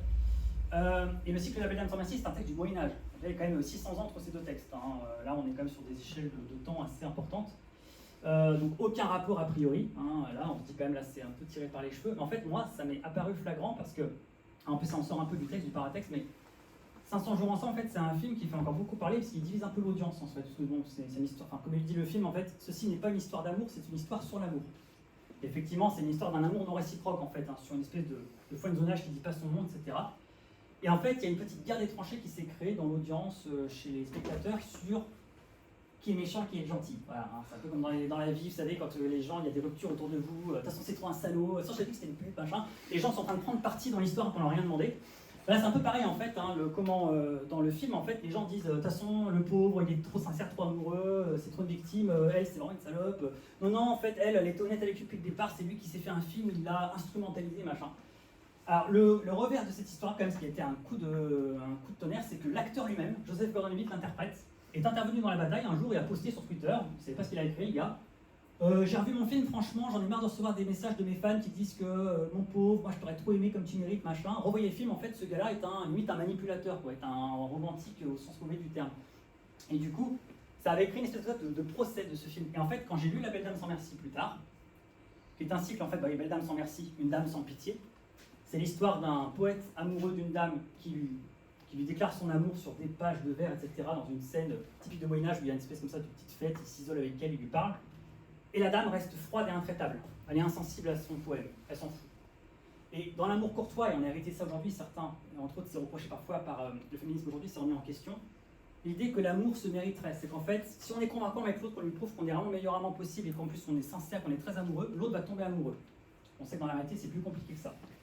Et donc, c'est vrai qu'à l'époque, l'amour courtois, on croit que si on est convaincant, l'autre va aimer. Et là, Alain Chartier, pour le premier poème, fait un scandale à l'époque puisqu'il montre une dame qui est sans merci. On a beau lui donner tous les arguments que l'amour est la plus belle chose et qu'on est amoureux, elle est insensible, elle ne veut pas aimer. Et du coup, il y a eu une querelle de la Belle Dame sans merci. C'est qu'à l'époque, ça a été un scandale, ils se sont pris la tête, ils s'écrivaient des lettres, il y avait le gars a dû s'excuser de son texte. Car des gens qui lui ont écrit, qui ont dit c'est scandaleux, vous faites passer les femmes pour des insensibles. Cette femme-là n'existe pas. Aucune femme ne serait insensible à l'amour de cet homme. Excusez-vous, monsieur. Vous déshonorez les femmes, etc. Le mec a dû s'excuser de son texte. Et ensuite, il y a eu des réécritures. En fait, il y a une espèce comme ça qu'on appelle la querelle de la Belle Dame sans merci. En fait, ils se sont pris la tête sur qui a raison, qui a tort. Est-ce que c'est la dame qui est trop insensible? Est-ce que c'est le mec qui est relou, qui est trop insistant, etc. Bref, voilà. Donc cette querelle est très intéressante et il y a tout qui est réuni dans cet ouvrage-là. Ils ont réuni tous les textes sur ce cycle. qu'il y a eu un cycle. Il y a même eu un procès, il y a des allégories contre le Moyen-Âge. J'adore ces textes-là, c'est très beau, j'ai pas le temps de vous en parler. Et voilà. Et donc, moi, quand j'ai découvert ce texte-là, je me dis que c'est fou en fait. On croirait que c'est l'époque des réseaux sociaux qui fait qu'on se prend la tête sur un film et qu'on va débattre pendant des heures sur moi j'aurais fait ça, moi j'aurais fait ça. Et en fait, 600 ans avant nous, des gens s'écrivaient des lettres et se prenaient la tête en salon, s'engueulaient, parce qu'ils n'étaient pas d'accord sur la tournure qu'avait pris l'histoire. Donc en fait, de même qu'aujourd'hui on fait le procès de Tom, le personnage de Joseph Gordon-Levitt, on faisait le procès de l'amant. Et on faisait le procès de la fille surtout. Alors c'est pour ça que moi j'ai fait une vidéo, révision du procès du film. J'ai proposé, j'ai repris le film, séquence par séquence quasiment, j'ai tout analysé. J'ai fait ça à la manière d'eux. Et j'ai voulu un peu dire, voilà, en m'inspirant en plus de mes lectures, de fragments d'un discours amoureux de Roland Barthes, de l'amour de Stendhal, de tout ce. Moi j'adore l'amour, c'est un de mes sujets de prédilection en recherche. Donc, j'ai fait beaucoup de recherches sur l'amour, passion, etc. Donc toute la philosophie de la littérature théorique sur ça. Donc j'ai pu m'inspirer, vous voyez, j'ai pu mettre en pratique ma méthode. Tout ce que je connaissais en pop culture, je l'ai utilisé. Tout ce que je connaissais en littérature classique, je l'ai utilisé. Pour essayer un peu moi-même de démêler un peu cette histoire-là. Voilà, donc j'ai mon verdict. Je pourrais soit vous le donner là tout à l'heure, soit vous allez voir la vidéo, je fais un peu le gars qui fait sa promotion. Voilà, mais voilà, ça c'était intéressant. Oui, bon, j'avais mis la vidéo pour montrer un peu l'introduction. Ça c'est l'autre grand parallèle. Ça c'est mon arlésienne. C'est vrai, il y a des frissons dans mon audience en voyant ce truc, genre c'est l'arlésienne, c'est le sujet tabou. On ne parle pas du Fight Club et on ne parle pas de Baudelaire House. Voilà, non, ça c'est un des premiers projets que j'ai quand j'ai créé ma chaîne. C'est mon arlésienne parce qu'en fait il n'a jamais vu le jour vraiment. Il a vu le jour pour moi. Moi, tout ce que ce projet avait à m'apporter, il me l'a apporté. C'est-à-dire que la bibliographie énorme que j'ai lue pour ce projet-là, toutes les recherches, les réflexions, j'ai même fait du montage, j'ai tourné les scènes, etc. Je suis allé très loin dans l'avancement du projet, mais je ne l'ai pas fini, parce que c'était monstrueux, et qu'à l'époque je faisais encore des vidéos.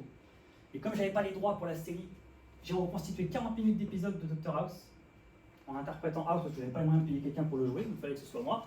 Donc j'ai reconstitué 40 minutes d'épisode de House, qui étaient les épisodes qui me semblaient pertinents pour illustrer mon parallèle. Et puis bien sûr Baudelaire, en revanche, est libre de droit. Il est clamsé depuis maintenant 250 ans, tant pis pour lui. Donc du coup, voilà. Et donc j'ai pu mettre mon parallèle en avant. Alors, le parallèle Baudelaire House, en fait, il est venu par ailleurs. Moi, à la base, je connais Baudelaire parce que par l'école, on connaît Baudelaire. Donc j'ai commencé par entendre parler de Baudelaire. House est venu, la série a commencé en 2004. Moi, je l'ai découvert à peu près en 2010. Je l'ai revu après. Après, j'ai redécouvert Baudelaire à la faveur du mood. J'ai pu me réconcilier avec cet auteur-là. Et donc, j'ai pu faire le parallèle entre les deux personnages. Et c'est comme le Satyricon, ça m'est venu spontanément, comme La Belle Dame sans merci. C'est que en regardant House, j'avais l'impression d'entendre la mentalité de Baudelaire. Et en lisant Baudelaire, je me dis, putain, mais c'est House, il aurait pu dire ça. Putain, mais House, il dit ça dans l'épisode. Alors, quand je parle de Baudelaire, je parle d'un certain Baudelaire. Je parle pas du Baudelaire des Fleurs du Mal. Enfin, si, des Fleurs du Mal, ça inclut les Fleurs du Mal, bien sûr. Et Baudelaire, on parle que des Fleurs du Mal, alors qu'en fait, Baudelaire, alors je vous renvoie à l'édition Quarto qui publie ses œuvres intégrales, c'est des critiques d'art, c'est des essais, c'est les lettres, bien sûr, mais il y en a qui n'aiment pas trop fouiller dans la vie privée. Voilà, donc sans aller jusque-là, le Spleen de Paris, toute la prose, tous les articles et tous les journaux intimes, Baudelaire, en fait, il a écrit ça de prose, il a écrit ça de poésie, quoi. Comme il disait, piteux, dans une lettre, quand le recueil n'est pas publié, j'ai vu la taille du fascicule des Fleurs du Mal, piteux. Il était très déçu de l'épaisseur du livre, il dit, c'est ça donc mon œuvre, enfin, voilà, donc, bon, moi, c'est un des quelques auteurs, il y en a comme ça, j'ai lu tout ce qu'il a tracé de sa plume, cet homme-là. Je suis tombé dans une frénésie de Baudelaire, j'ai lu tout ce que je pouvais lire de lui. Donc lui, c'est un des quelques auteurs, je peux dire, j'ai lu son œuvre intégrale. Il y a eu une correspondance inclue, donc je connais bien le gars, je l'aime beaucoup. Et je connais House parce que j'ai revu la série plusieurs fois, donc c'est vrai que c'est pas pour rien, je les aime bien parce que ça me touche, ça me parle. Et c'est vrai que le parallèle entre deux, il y a déjà des évidences. Peut-être qu'elles vous viennent éventuellement si vous connaissez un petit peu l'un ou l'autre ou les deux. Mais bien sûr, leur misanthropie, ce sont deux grands misanthropes, hein, les deux là. Hein. Ils n'aiment pas les gens, ces deux-là, hein, vraiment. La misanthropie, la mélancolie, le spleen, hein. Donc il y a un tempérament mélancolique dans les deux côtés. Ce sont des génies, chacun dans leur domaine, la médecine et puis la poésie. C'est qu'il n'y a pas de rapport entre un médecin de fiction du XXIe siècle et un poète de la réalité au XIXe, et pourtant. Voilà, donc la mélancolie, le pessimisme, ce sont des gens très pessimistes, encore une fois sur l'humain ou en général. Et et donc, parmi, alors c'est peut-être ce que les gens perçoivent le plus souvent, l'addiction aux opiacés. C'est vraiment ça, voilà, les paradis artificiels, etc. On pense au paradis chez Baudelaire, hein, une œuvre voilà, à la fois connue, c'est la pire chose qui puisse arriver à une œuvre, être tellement connue qu'elle en est méconnue. Ça c'est les œuvres trop connues, elles en deviennent méconnues, parce que comme on croit les connaître, on ne les lit pas. Voilà, mais House, oui, c'est la Vicodine, c'est les flacons de Vicodine, ils carburent à la Vicodine, etc. Donc, ouais, quand j'ai vu leur tempérament, leur caractère, leur façon de voir le monde, le pessimisme, la misanthropie, le côté la solitude affective, la solitude intellectuelle, leur génie, et cette addiction aux opiacés, mais je voyais tellement de points communs, c'était fou. Et en fait, c'est vrai que ils m'ont été d'un grand réconfort à une époque, ces deux-là. J'allais de l'un à l'autre en fait, je lisais du Baudelaire durant la journée, je regardais du House le soir, etc. Et j'étais dans cette ambiance. Donc j'ai eu envie de retranscrire un petit peu ça, puis du coup ça m'a ouvert un univers parce que j'ai voulu un peu comprendre l'origine de leur filiation. Je me dis mais attends, ça remonte à où tout ça? Donc je me suis mis en fait à lire tous leurs petits copains, tous leurs potes. Alors bon lui, les potes dans la fiction ça n'a pas trop de sens, mais en fait un peu les décadents, les auteurs du 19e siècle, c'est là que j'ai lu les stoïciens aussi, je suis remonté un peu aux sources du pessimisme, etc., le stoïcisme et tout. Enfin, j'ai une bibliographie qui était énorme, ça m'a pris 3 ans pour lire tout ça. Mais là j'ai l'impression de faire mon master 3. Quoi. Mon master 2 officiellement, là c'était mon master 3. Je parlais d'autodidacte, là j'ai eu l'impression, je ne peux pas justifier sur une ligne du CV. Officiellement, ce master n'existe pas. Je n'ai aucune institution pour valider ce truc-là. Mais moi, j'estime que je l'ai. J'ai passé 3 ans à bosser sur ce truc-là. J'ai lu une quantité énorme de livres. J'ai fait ça à mon rythme, à ma façon, rigoureusement. J'ai plus lu ces 5, 6, 7 dernières années que j'ai lu toute ma vie avant, et surtout même à la fac, parce que vous savez qu'à la fac, on est trop occupé à parler des livres pour parler d'eux, pour les lire, pardon. Parce qu'on doit parler d'eux. Donc on n'a pas le temps de les lire. Parce qu'on doit rendre le devoir sur le livre. Donc du coup, si on prend le temps de lire le livre, on n'aura pas le temps de rendre le devoir. Voilà, c'est à peu près l'ambiance. Donc, enfin, quand on est débarrassé des devoirs, on a enfin du temps pour lire des livres. Moi, du moment où je n'ai plus de travail, j'étais plus étudiant, j'étais en vie de bohème, je suis inspiré de ce monsieur, j'ai fait des choix aussi déraisonnables que lui. Vous avez le temps, vous avez un couloir devant vous, en fait là j'ai le temps de lire. Là. Si je dois passer aujourd'hui 6 heures à lire, je vais mettre 6 heures à lire, donc vous carburez. Et voilà, et donc là j'ai pu vraiment développer un tout de parallèle, et c'est vrai que ma bibliographie, donc j'ai voulu le rendre dans ce docu-fiction que j'ai jamais publié à ce jour, mais je ne renonce pas. Si je le faisais aujourd'hui, ça irait beaucoup plus vite parce que je passerais par le podcast. Là, à l'époque, je devais faire une vidéo. Donc, imaginez un peu la quantité d'images que ça représentait. Le truc faisait 7 heures, c'était monstrueux. Je passais par, je remontais à l'Antiquité, j'allais jusqu'à aujourd'hui, la pop culture, tout ça. Et en fait, ça m'a mené à quasiment trouver ma famille. J'étais un peu comme Mowgli dans les de la jungle, il ne sait pas d'où il vient, il est élevé par des loups. Et en fait, il découvre d'où il vient. Et en fait, j'ai découvert un peu ma filiation presque intellectuelle. Là, vous savez, c'est le moment dans une itinéraire intellectuelle, en fait, où vous découvrez d'où vous venez, qui je suis, quel est mon tempérament. Et en fait, vous dites, ouais, je viens du stoïcisme qui renvoie machin, qui renvoie machin. Et en fait, vous avez tout un espèce d'arbre généalogique qui se crée comme ça intellectuellement, qui mène jusqu'à 2 figures comme ça. Et voilà, donc moi, ça m'a beaucoup aidé à titre personnel. C'est pour ça que quand je dis que le travail de Baudelaire, pour moi, il est déjà terminé. Pour moi, il m'a déjà rapporté beaucoup de choses. Et voilà, donc ça m'a vraiment tenu un moment. Donc je n'espère pas un jour quand même de le partager, ce truc-là. J'avais amené des extraits pour montrer un peu comment je faisais dans le docu-fiction, des extraits en exclusivité mondiale, du coup, parce que voilà. C'est comme dans l'E3 à l'époque pour le jeu vidéo, World Premiere, quand ils vont présenter la bande-annonce du jeu là. Voilà, bon, on ne pourra pas le voir mais c'est pas grave, on a déjà assez retard comme ça. Mais comment, voilà, donc ça c'est un parallèle que j'ai beaucoup développé. Et sur les opiacés justement, même là c'était intéressant puisque donc House est accro à la vicodine, Baudelaire lui c'était plutôt le laudanum. Baudelaire en fait il n'était pas accro au hashish. Spécialement, il a testé à l'hôtel Pimaudan, là, les expériences qu'il faisait à l'époque, c'était très chic, hein, on testait ces nouveaux, monsieur, qu'est-ce que c'est ces nouveaux, essayez, voilà. Mais on n'est pas dans cette addiction telle qu'on pense aujourd'hui, et il n'a pas trop aimé, le hashish et puis le reste et tout. Et justement, c'est ça qui est intéressant entre deux.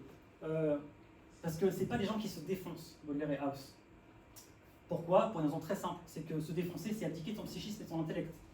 Et ces deux-là, ce sont de gros intellectualistes. Baudelaire disait que sa raison c'était son seul vrai capital. Il dit moi j'ai pas d'argent, j'ai pas de femme, j'ai rien, mon seul capital c'est mon esprit. Alors quand votre seul capital c'est votre esprit, vous n'allez pas le foutre en l'air en vous défonçant. Et il avait une peur justement, c'était de perdre sa raison. Et House c'est exactement pareil. House il n'arrête pas de dire quand on lui dit vous prenez trop de médicaments, vous prenez trop de médicaments, il se justifie, il dit attendez, j'en prends pas trop, j'en prends pour fonctionner. J'ai mal à ma jambe, j'ai une grosse douleur à la jambe, et je ne peux pas travailler intellectuellement si j'ai mal. Donc je prends l'antidouleur pour que ça disparaisse, après je me sens bien, et après je peux bosser et soigner les gens. Voilà, et ils se défendent toujours de ça. Et c'est plutôt cohérent la série avec ça, puisque le seul moment dans la série où House accepte de se faire soigner et admet qu'il a un problème, c'est le moment où il perd la raison. Dans la saison 5, il a un épisode psychotique très grave, et là il a un déclenchement, il va voir Wilson, son meilleur ami, et il dit « j'ai besoin d'aide ». Parce que là ça lui va pas, House, là il perd le contrôle de son esprit, c'est son outil de travail. Baudelaire a le même rapport aux choses. Dans les fleurs de mal, dans les paradis artificiels, il a des pages très dures contre les gens qui se droguent en disant les gens qui ont besoin de se défoncer pour avoir du génie, ce ne sont pas des génies. Le vrai poète va chercher en lui ce que le gars lambda va avoir besoin de sniffer pendant des heures pour obtenir. Et ce ne sera même pas aussi bien. Et il dit en plus, Baudelaire dit la tragédie de ça, il en parle dans les paradis artificiels, il dit c'est que même admettons s'il a ses visions, le drogué, la drogue va lui enlever toute volonté de matérialiser ça parce qu'on est un peu, enfin, on devient veule, etc., on devient mou, il dit que comment les hashish, ça rend vraiment indolent, et donc il dit ça vous enlève même le goût du travail. Alors là, ça va Baudelaire avec un côté très tradit, mais il dit que le génie s'obtient par le travail. Il dit que c'est le travail, c'est à la force du travail qu'on est vraiment génial. Et il a dit, voilà, juste aller prendre un raccourci par la drogue, voir les visions, puis être trop défoncé après pour retranscrire sa vision pour bosser, c'est pas du boulot. Voilà, donc Baudelaire est très dur avec la drogue. Là où il est plus clément, c'est sur le laudanum. Et justement, le laudanum, c'est un opiacé, c'était le médicament de l'époque. Et justement, c'est sur la douleur. La partie sur Kinsey, le mangeur d'opium, c'est justement la partie où Baudelaire compatit avec quelqu'un par rapport à sa douleur en disant cet homme-là, il souffre, il veut juste balayer la douleur. La douleur, c'est un thème très présent chez Baudelaire. Dans Les Fleurs du Mal, Sois sage, ô ma douleur, recueillement. Voilà, et Auton Timur Roméno, c'est le nom d'un titre, c'est un titre de poème, c'est énorme. Et Auton Timur Roméno, c'est un bourreau de soi-même. Je suis mon propre bourreau, je me fais du mal à moi-même. Voilà, ça c'est du House aussi, le côté un peu masochiste. Et ça c'est intéressant parce que c'est le dernier point sur Baudelaire et House, c'est leur approche du dolorisme. Alors le dolorisme, c'est une doctrine selon laquelle en fait on prête des vertus morales à la douleur. Plus je souffre, plus je suis peut-être quelqu'un de bien. J'ai beaucoup souffert, moi. Ça, on l'a parfois dans la vie, dans les disputes, c'est quasiment parfois un point critique dans une dispute. Hein. Mais moi, j'ai beaucoup souffert, monsieur. Voilà, donc ça me donne une espèce de valeur morale. Donc du coup, Baudelaire croyait à ça. Baudelaire croit beaucoup à la valeur morale de la souffrance. Et House, c'est exactement pareil. Combien de fois dans la série, on le dit, si vous avez l'impression que si vous n'êtes pas, si vous ne souffrez pas, vous ne pouvez pas être un bon médecin. Comme on dit, il faut souffrir pour être belle, il faut souffrir pour être un génie. Voilà, donc ça c'est un autre point commun de leur vision des choses. Ils ont aussi des différents, une approche différente du suicide par exemple, je ne vais pas m'attarder là-dessus sur l'approche différente du suicide, ils ne sont pas tout à fait d'accord. Lui il est 100% suicidaire, et lui il n'aime pas le suicide, il déteste ça. Voilà, et voilà. Être suicidaire ça sert à ne pas se suicider. C'est une phrase, je croyais l'avoir inventée, moi je disais souvent ça, être suicidaire ça sert à pas se suicider. Et puis j'ai lu finalement chez Hermann Hesse dans Le Loup des Steppes, dans le traité du Loup des Steppes, en fait Hermann Hesse dit ça. Et voilà. Et donc pour finir l'affiliation, pour vous dire que le truc officiel, House est inspiré de Sherlock Holmes, House Holmes. Son meilleur ami c'est Wilson, Watson le meilleur ami de Holmes. Donc ils sont vraiment inspirés d'Holmes, c'est Sherlock Holmes de la médecine. Sherlock Holmes est lui-même inspiré d'un personnage, Conan Doyle s'est inspiré d'un personnage de Edgar Allan Poe, Auguste Dupin dans L'assassinat de la rue Morgue. Et Edgar Allan Poe était traduit par Baudelaire, et Baudelaire adorait Poe. Donc il y a quasiment même une filiation officielle, même si voilà, elle n'est pas volontaire. Jamais j'ai entendu le créateur de House parler de Baudelaire, il connaît sans doute pas. Hein, donc voilà, c'est pas. Bon là c'était les vidéos que j'avais mises, que de toute façon j'aurais pas. C'était une grosse balle. Je vous épargne ça. Voilà. Alors, ça va être le dernier temps du coup de Macron. Je vais pouvoir après vous laisser parce que je suis en train de déborder. Henri, tu n'hésites pas à me dire si je suis trop loin. Voilà. Alors oui, ça c'est un peu là où je voulais en venir. Hein, ces derniers temps. Là, on a parlé de pop culture, culture classique. Moi, je préfère parler de culture. Voilà. Culture, tout simplement. Pop culture, culture classique. Alors, bien sûr, c'est normal de faire des distinctions, des choses qui sont devenues classiques, d'autres, on ne sait pas si elles le deviendront. Et c'est de façon aussi précisée pour moi, quand même, je précise que je n'abolis pas les hiérarchies. Hein. Je sais les choses qui ont objectivement de la valeur et d'autres qui en ont moins. Parce que dans la vie, il y a des choses qui ont objectivement de la valeur, d'autres qui n'en ont pas. C'est pas toujours subjectif, la valeur. Mais même quand les choses ont objectivement de la valeur, je fais la part des choses. Et moi, quand je prête plus de valeur à quelque chose, je sais faire la distinction. Voilà. Donc, traverser les dimensions, passage à la distance. Alors, est-ce que vous aussi, vous êtes prêts pour l'éclectisme? L'éclectisme, pour le dire plus exactement. Voilà. C'est fatigant, l'éclectisme. Hein. Voilà. Parce qu'en fait, c'est ça dont il s'agit ici, en fait. Hein, un peu tout ça, c'est une question d'éclectisme, en fait. C'est une façon d'être un peu polyvalent dans ses références, c'est-à-dire de ne pas être quelqu'un qui est une caricature de classique, qui ne connaît que les classiques et qui n'a que mépris pour tout ce qui est pop culture. Mais inversement, de ne pas être le geek de base, qui dès que ça remonte à avant 80, ne sait pas du tout de quoi il s'agit, n'a jamais lu, ne sait pas de quoi il s'agit. Il y a les deux tendances extrêmes, hein, vous savez, voilà, c'est vraiment aussi bien, on a une image comme ça de la personne qui est classique, du coup, qui ne connaît pas la référence pop culture, qui est snob. Et le snobisme des geeks, je peux vous dire, c'est quelque chose de redoutable, je sais, je les côtoie. Ils sont terribles, ils sont d'un snobisme. Pour eux, c'est de la culture bourgeoise, c'est élitiste, c'est l'école. Enfin, ils sont, si c'est avant 1980, c'est vieux. Ça, on connaît tout ça, hein. Moi j'ai ça, voilà. Il est de quand le film? Il est de 97, je crois. Ah, c'est vieux. Oui, peut-être à ton échelle, écoute, écoute, on est en 5 avant toi. Voilà, généralement, je leur parle comme ça, je dis, tu te prends pour le Christ, on est en 5 avant toi. Si tu veux avoir ta chronologie objective, parce que tu te prends pour le Christ, voilà quoi. Un jour, j'avais dit ça à une famille musulmane, j'avais mon élève qui était algérien, et je le dis à la mère, j'ai dit, votre fils, c'est pas un musulman, il se prend pour le Christ. Il croit que les choses sont avant lui-même ou après lui-même.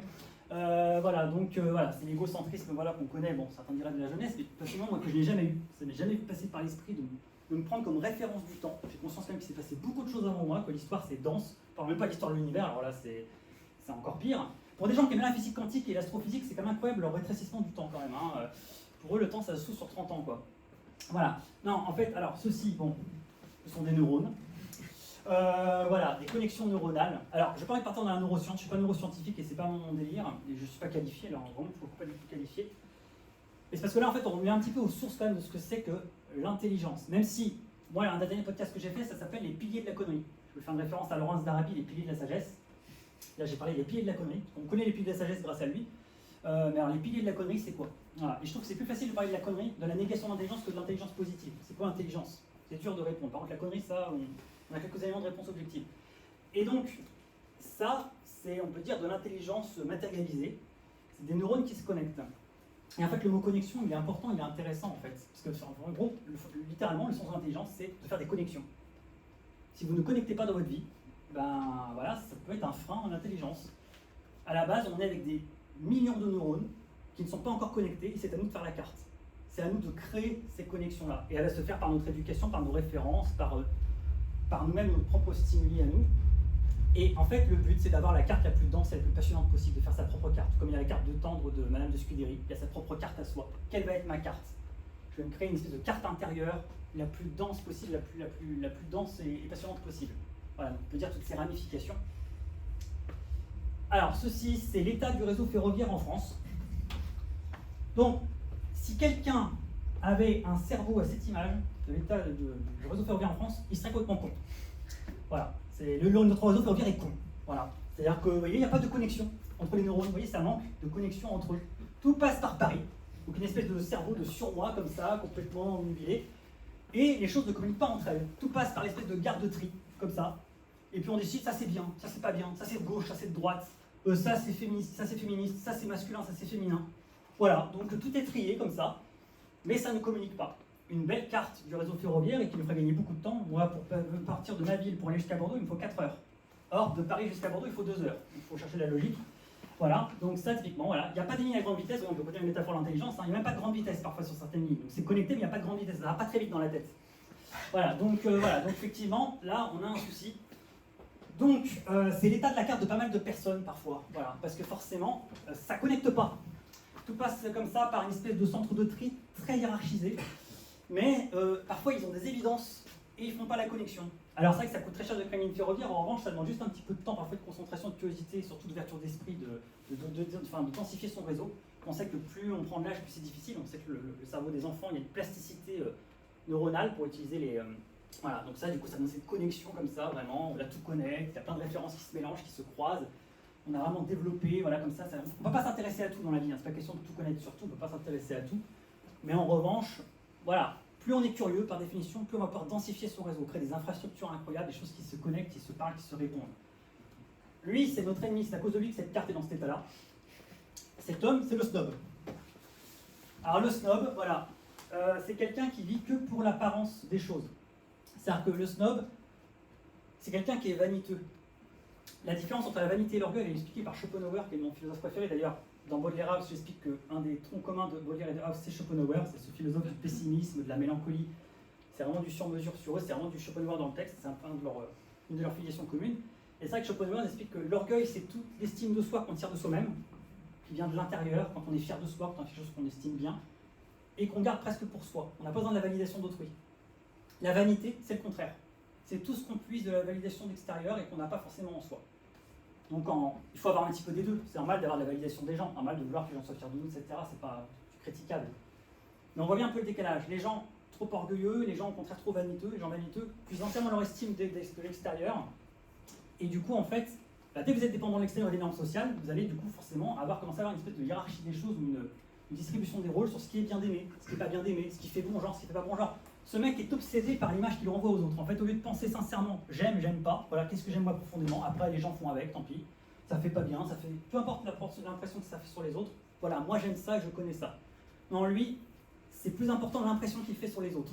Donc il doit sans arrêt mettre à jour et adapter ses goûts en fonction de l'impression qu'il veut créer sur son audience. Et la définition du snobisme, à la base, c'est vouloir en être ou ne pas en être en fait. Soit on veut montrer qu'on en est, je suis de ça, soit on veut à tout prix montrer qu'on n'en est pas. Alors moi je ne suis pas de ça, je ne suis pas de ça. Voilà.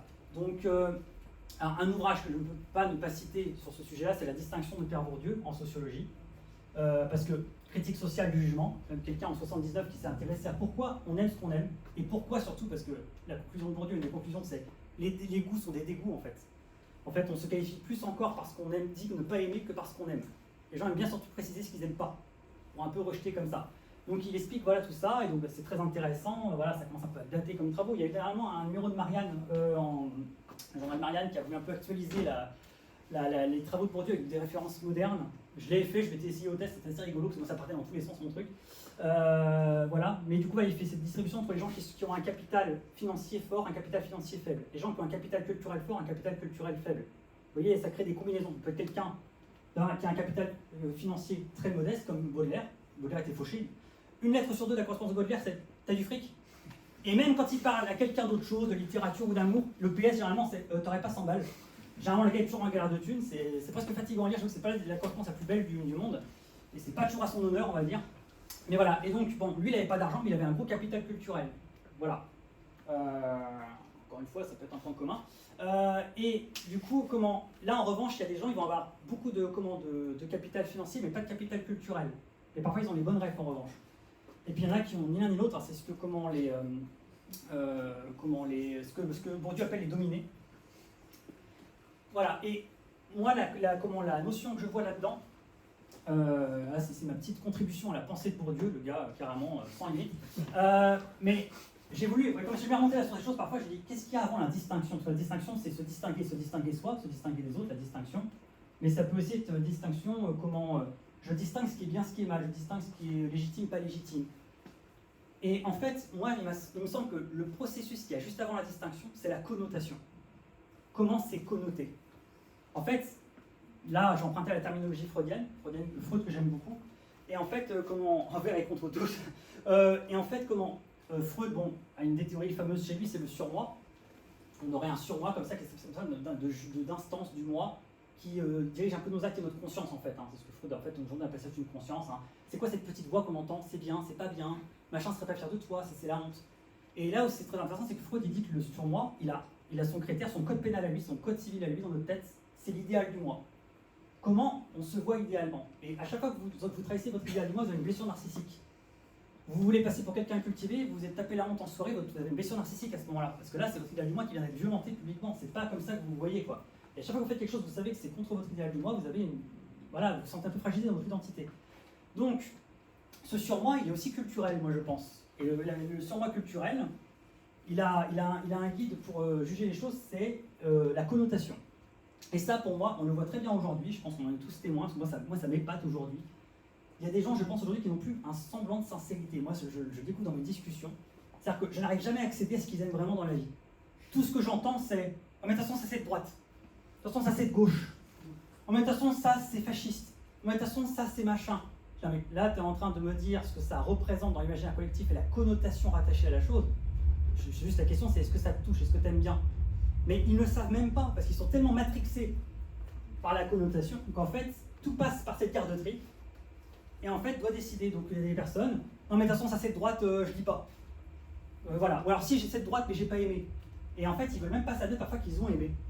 Mais ça violente trop leur image, et en fait, ils n'ont plus ils sont snobs. Voilà, ils se mettent à snobber des choses. C'est trop vieux, c'est trop jeune, c'est trop de droite, c'est trop de gauche, c'est trop féminin, c'est trop masculin, parce qu'il y a aussi un surmoi comme quoi, vous voyez, je donne des points quand même dans le féminisme. Voilà, c'est très bien montré. Effectivement, il y a des gens qui mettent des connotations de genre.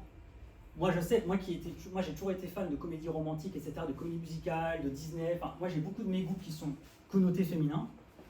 Et je m'en suis très vite rendu compte à l'école, en sous doctoral, etc. J'ai toujours assumé. J'ai jamais voulu m'excuser pour quelconque goût que ce soit.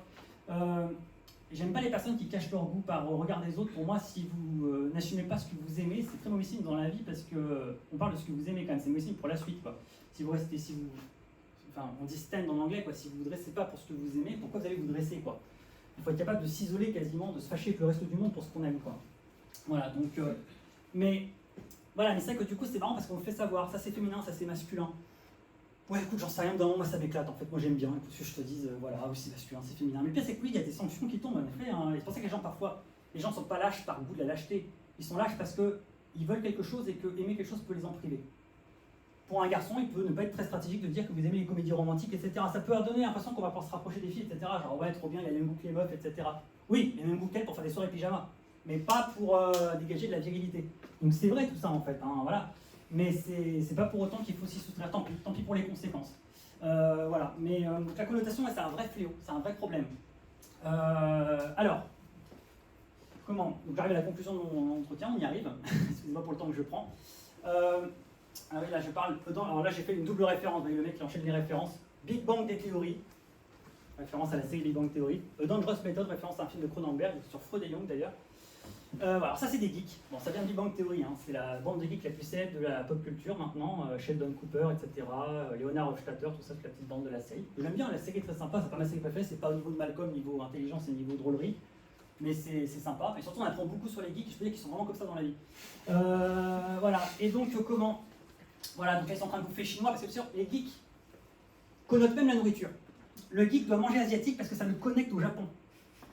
Voilà, il doit se croire dans... Voilà, donc je connais pas de geek qui ne mange pas, à part moi peut-être, de cuisine asiatique, c'est assez marrant. Alors là, je donne un exemple de livres, il y en a plein, hein, mais vous voyez, des livres qui ont explosé ces dernières années. D'ailleurs, une auteur, je crois que connaît très bien Henri. Voilà, pop philo, pop West, enfin on a vu comme ça fleurir ces ouvrages comme ça très colorés qui parlent de pop, qui prétendent, vous voyez, faire de la philosophie à partir de Lady Gaga, Game of Thrones, hein, ça, de Kant à Sartre, il y a tout qui se mélange. Alors on voit ça comme ça sur le coup, on dit c'est pas sérieux ce truc-là, etc. Bah, vous savez quoi, je vais peut-être vous surprendre après tout ce que je vous ai raconté, mais même moi je trouve pas ça très sérieux. Je suis pas toujours très fan de ces ouvrages-là, on dirait mais se fout de notre gueule, le gars il vient de te raconter tout ça, il pourrait typiquement pondre un de ces trucs-là, et il nous dit que c'est pas bien. Non, j'ai pas dit que c'était pas bien. Je dis que c'était pas bien. En plus, je ne connais pas ces personnes-là, elles sont très. En plus, elle, je sais que j'ai vu une vidéo, elle était très intéressante. Mais juste que, il y a une différence dans la vie entre avoir une attitude ouverte d'esprit, être quelqu'un de cultivé, d'éclectique, hein, l'éclectisme, et en faire un fonds de commerce ou une méthode systématique. C'est-à-dire de vouloir faire des parallèles en se forçant à faire des parallèles, en fait, pour en faire. Voilà. Moi, le parallèle, je défends que ça doit rester spontané. Donc, this is not a méthode, comme disait Jacques Chirac. Un jour en Israël, c'est une séquence culte de notre cher Chirac. Hein, this is not a méthode. Do you want me to go back to my plane? Hein, let them go, let them do. Voilà, donc this is not a méthode. Moi, j'aime bien cette phrase de Chirac. Voilà, et c'est un peu ce que je me dis. En fait, attendez. Il y a une différence dans la vie entre quelqu'un d'ouvert d'esprit, cultivé, etc. C'est incroyable. C'est vrai. C'est les fusions des esprits, c'est comme une salle de classe, vous savez, quand le prof devait... L'énergie, ça y va, hein. Donc, ces ouvrages-là, moi, c'est ce que j'appelle, alors j'ai inventé un mot valise, parce que j'invente des mots en plus, j'appelle putageek. On connaît le terme putassier en gros c'est racoleur, hein. On connaît le putaclic, on est tous sur le putaclic aujourd'hui sur internet, hein, l'article voilà, qui essaie de nous appâter avec un titre en fait complètement frauduleux. Et ça pour moi c'est du putageek. C'est-à-dire qu'en fait c'est pour appâter le geek. Mais dans quel but en fait c'est intéressant? Alors le geek on sait que c'est un très grand consommateur, donc ça fait vendre le geek. Donc je pense qu'il y a un côté financier, on sait que ça va toujours apporter de l'argent, il va acheter le livre, il va le mettre dans sa bibliothèque, il va peut-être le lire ou pas. En tout cas ça va attirer. Oh il y a Game of Thrones et en plus ça se croise avec de la philosophie, trop bien, il va pouvoir briller en société. Vous voyez on parle de vanité, briller en société c'est révélateur comme expression, briller en société. Voilà. Moi c'est la première fois quasiment que j'ai l'occasion de briller en société entre guillemets. J'ai jamais eu la parole en public comme ça, donc si je fais ça depuis des années, pour ça, ça aurait été long à venir. Hein. Mais voilà, mais en tout cas, le putageek, effectivement, c'est un des fléaux. Ce gars-là, cette photo-là, bon, c'est une photo libre de droit, hein, mais j'ai l'impression que ce gars-là, je le connais. C'est fou. Il va au Hellfest, déjà, il va au Hellfest. Il est incollable sur les types de bière. Lui aussi, il a un tatouage, on ne connaît pas l'origine, mais il peut te raconter l'histoire pendant des heures, il a la ref. Il est fan de Kaamelott. Alors moi aussi, je suis fan de Kaamelott. Hein, j'ai un podcast que je prévois sur Kaamelott. Mais lui, il est fan de Kaamelott relou. Lui, il est sectaire de Kaamelott, lui, c'est pas pareil. Voilà, je sais pas, j'ai l'impression que je connais ce type. Voilà. Alors, voilà, c'est un petit gif qui vient d'une série qui s'appelle 30 Rock. Bon, c'est pas grave pour la référence, moi-même je l'ai pas vu pour vous dire. Mais elle est assez culte, c'est devenu un mème sur internet. Hein, c'est Steve Buscemi dans 30 Rock qui parodie. Alors, c'est une parodie, c'est la mise en abîme, qui parodie la série 21 Jump Street avec Johnny Depp à l'époque où il joue en fait des jeunes qui sont infiltrés dans le lycée, qui traquent en fait les dealers de drogue, ils s'infiltrent, ils font semblant d'être des élèves. Et là, toute la vanne, je pense, c'est-à-dire que le gars est censé être un élève infiltré dans un lycée. Seulement le gars, il voit qu'il a 50 piges et il essaie de faire le Jones. Alors ça va les gamins? Qu'est-ce que vous faites? Avec son skateboard et son... Voilà, donc en gros le gars, ça est complètement cramé. Pour moi, c'est à ça que ressemblent les personnes qui font des livres sur la pop culture. Les savants, les universitaires qui disent je vais faire un livre, faire un parallèle entre Star Wars et Kant. Il faut penser à ce gars-là. Alors ça va les jeunes? Voilà, et c'est bien aussi les classiques. Hein. Voilà. Mais l'autre tendance n'est pas beaucoup mieux, hein, puisqu'il y a aussi ce gars. Et lui, c'est le geek qui a acheté son petit livre, qui parle de philosophie. Alors, il va le lire ou il ne va pas le lire. Et il va pouvoir en fait agréger comme ça des références qu'il n'a pas de base, qu'il n'a pas de première main. Et il est content de lui. Alors ça vient d'un film, je ne sais pas si vous connaissez, assez connu, de Breakfast Club, de John Hughes, un film culte des années 80. Et voilà, et donc, l'idée en fait, c'est que, je ne sais pas quelle est la démarche de ces ouvrages-là, en fait, c'est quoi le but au juste? C'est de rendre cool les classiques, en gros c'est une façon pour les universités à dire nous aussi c'est cool, faut pas croire, hein, on a inspiré Game of Thrones. Hein. Est-ce que c'est une façon de se rendre cool? Ou alors est-ce que c'est dans l'autre sens de légitimer la pop culture? Parce que les geeks sont très demandeurs de ce genre de choses. Parce que les geeks pendant des années ont souffert d'être une culture un peu marginale, passée un peu pour des grands gamins. Et là c'est le revanche de dire vous avez vu, hein, Star Wars c'est philosophique, hein, c'est pas con. Hein. Et donc ça c'est un peu la revanche, c'est une légitimation. Donc je trouve que les deux démarches sont assez vaniteuses au fond, sont un peu superficielles. Et c'est pour ça que moi je suis beaucoup éloigné de ces procédés-là, les parallèles, là, quand même Baudelaire, etc. Aujourd'hui je n'appellerais pas comme ça limite le projet. Parce que moi maintenant avec les podcasts que je fais depuis quelques années, c'est la fin de la conférence, avec les podcasts que je fais depuis quelques années, ma méthode, justement on parlait de méthode, moi c'est pas une méthode pour moi de faire des croisements. Et jamais, je me pose devant un livre ou devant un film en me disant quel parallèle je vais bien pouvoir faire. Je suis sûr qu'il y a un truc là, c'est obligé. Mais non, mais jamais de la vie. Ça doit venir spontanément, ça doit être naturel, ça doit venir de vos références, de votre cœur quasiment, de votre vécu. Ça doit s'imposer à vous, on va dire ah mais attends, ça me rappelle trop ça. Là, votre cerveau a fait le travail et ça n'a même pas de presque. Ça peut avoir une valeur pédagogique. Ça a une valeur pédagogique, c'est très intéressant pour la vulgarisation. Mais si c'est pertinent et si c'est démontré, si on a le moyen de le prouver, parce qu'il faut aussi être honnête intellectuellement, il ne faut pas être de mauvaise foi intellectuellement, il ne faut pas manipuler les œuvres, leur faire dire ce qu'elles ne disent pas, il faut être très précis. Donc c'est le seul semblant de méthode qu'il faut avoir là, à ce moment-là. Mais en tout cas, c'est quelque chose qui doit vraiment être sincère et non pas doit être une méthode systématique, un truc commerçant, un truc mercantile, etc. C'est juste une façon d'exercer sa curiosité, son éclectisme, son ouverture d'esprit. Et voilà, il faut éviter comme ça de le systématiser à tout prix. Et c'est pour ça que chacun sans doute a ses références en fait. Chacun va avoir les siennes. Certains vont en avoir, moi j'ai pas pensé parce que j'ai pas la référence, j'ai pas la ref.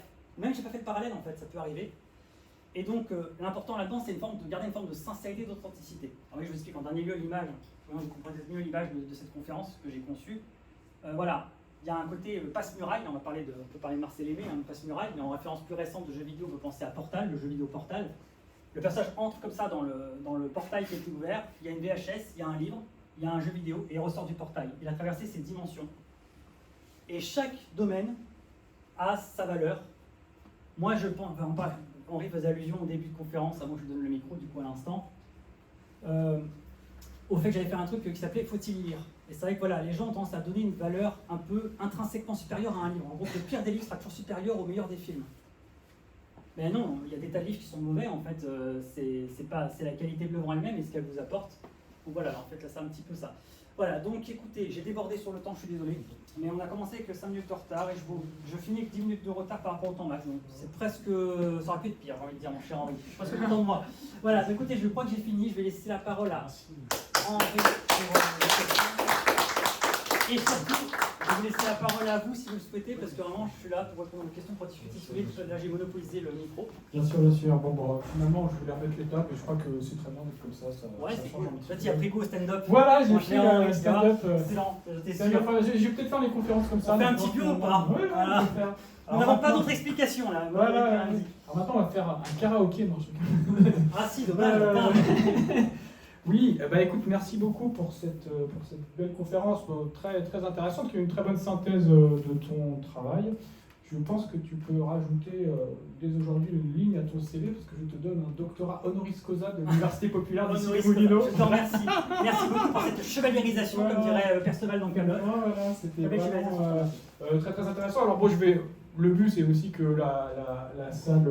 merci de votre écoute déjà. S'exprime. Je commence à vous remercier parce que vous avez été patient, parce que j'ai beaucoup parlé, je suis désolé. Essayez de quoi après le temps. Je fais des contenus très longs, je n'ai pas expliqué, vous devez vous en douter. Oui, normalement, parfois il fait des contenus de 5 heures, hein, c'est pour vous dire. Donc là, je lui ai demandé, tu fais en 1h15, et il a respecté quand même. C'est pas mal, hein. C'était pas évident. En même temps, c'était un exercice intéressant de faire une bonne synthèse de tout ton travail, parce qu'après, cette vidéo, elle va être sur ma chaîne YouTube, donc ça va permettre aux gens qui ne connaissent pas trop ton travail de trouver, je pense, une très bonne synthèse, enfin sur ce thème en tout cas. De ton travail. Alors, je sais pas, d'une certaine façon, tu as déjà tout dit, mais je réagis sur Bourdieu, parce que comme tu sais, c'est un auteur que j'aime beaucoup. Bourdieu disait la gaffe culturelle aujourd'hui est l'équivalent du péché. Et il disait finalement, c'est plus facile de faire rougir quelqu'un sur une gaffe culturelle que sur sa sexualité ou des choses comme ça. Voilà, alors qu'est-ce que ça, tu sais, quand on prononce mal le nom d'un réalisateur, machin, quand on voit, qu'est-ce que tu penses de cette notion de gaffe culturelle, toi? Ça fait directement écho au côté surmoi dont je parlais. Le surmoi, c'est la petite partie de nous, notre moi, qui nous dispute, qui nous culpabilise quand on fait une connerie, qui nous met à défaut par rapport à un idéal qu'on se fait de nous. Il est évident quand on se réclame d'une telle ou telle chose, oui, c'est intéressant, on pourrait quasiment conclure que certains n'ont pas de surmoi du coup de mœurs, surmoi moral. Donc c'est pas très important de passer pour ci ou ça, c'est pas. Par contre, intellectuellement, il faut tenir la route. Donc oui, je pense que c'est une manifestation de ce fameux surmoi, j'emprunte le terme à Freud, j'aurais même plus continué à emprunter les termes à Freud en parlant de résistance, quand je parlais de snobisme. Freud parle souvent des résistances auxquelles on se heurte quand on essaie de faire remonter le refoulé comme ça. Il y a des résistances du refoulement. Voilà, il y a des résistances des snobs, et donc oui, non, je pense que c'est tout simplement ça. C'est cette petite voix qui nous culpabilise, etc. Mais c'est vrai que c'est révélateur parce qu'en fait on se sent décrédibilisé intellectuellement. Alors, c'est plus ou moins grave selon les personnes, c'est selon notre ethos, comme on dit, avoir un ethos, c'est-à-dire l'image qu'on a fini par se construire. Voilà, quelqu'un qui n'est pas réputé pour sa culture générale, il va pouvoir rigoler et dire ouais, tu sais, moi j'ai pas de culture, machin. Mais c'est vrai que ceux qui se sont construits sur ça, ça peut être un drame. Des drames même de salon qu'on connaissait à l'époque, tu sais, dans les époques, etc., où la vie sociale est très importante. Et on a ça chez Proust, j'aime beaucoup Proust. Tu sais, quand la duchesse de Guermantes, dans le côté de Guermantes, justement, tu sais, ça s'amuse à faire un petit paradoxe, ça fait une petite, s'amuse à faire un peu sa Oriane, l'esprit Guermantes, tu sais, et elle dit Émile Zola est un de nos plus grands poètes. Ah oui, il a le fumier épique, c'est le Homère de la vidange. Exactement, tout à fait, voilà. Et ça c'est un moment marrant parce qu'en plus, moi je suis d'accord avec Oriane. Et le problème c'est que, alors j'espère peut-être me dire si Proust à ce moment-là, il se moque d'elle quand elle dit ça, ou il est d'accord et il se sert d'elle pour le dire, parce que Zola est très poétique.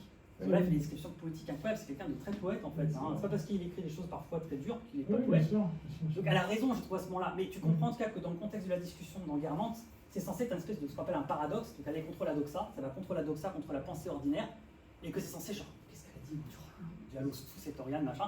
Voilà, et que c'est une espèce de petite posture comme ça. C'est très snob. De toute façon, on dit, moi je pense pas comme tout le monde. Mais très sincèrement, Voilà, je pense que c'est ça. Ça, oui, de toute façon, Proust sur le snobisme. Voilà, bon, Proust, c'est une bible du snobisme. Incontournable, effectivement. Et d'ailleurs, tu fais à un moment dans ton podcast, enfin de ta série de podcasts sur Proust, tu fais un parallèle très amusant entre le duc de Guermantes et son frère, et puis deux personnages de la famille Adams, effectivement. Oui, mais ça pareil, ce genre de parallèle, vous voyez, là, il m'en rappelle un, effectivement, ça m'est venu spontanément. Ça m'est venu spontanément, ça je l'ai pas cité. Comme tu vois, j'étais beaucoup par le temps, j'avais peur de saouler ces messieurs-dames qui étaient si gentiment attentifs à ce que je disais.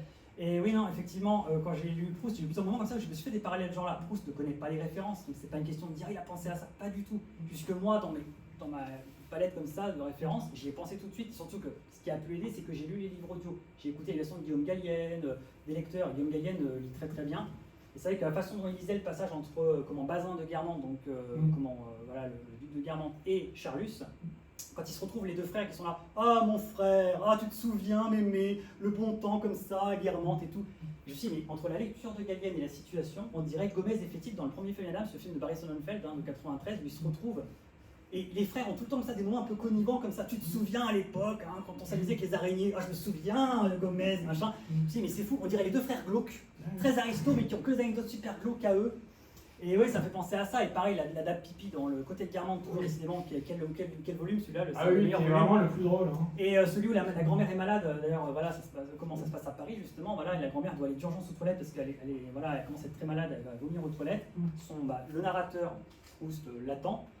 Et en fait, il y a une dame pipi devant qui raconte sa vie, qui raconte ses clients. Ah, mais ce qu'il appelle mon petit Paris, vous savez, tous ces gens-là, ils sont bien aimables. Et il ne faut pas voir, d'aller aux toilettes, vous avez besoin d'aller aux toilettes, monsieur, il parle comme ça, c'est très drôle, lui par Gallienne, c'est savoureux.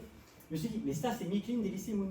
Parce que l'amie Micheline, le personnage d'Elysée Moon dans son sketch, cette femme au physique très ingrat, très seule, etc., elle est dame pipi. C'est son métier dans le sketch d'Elysée Moon.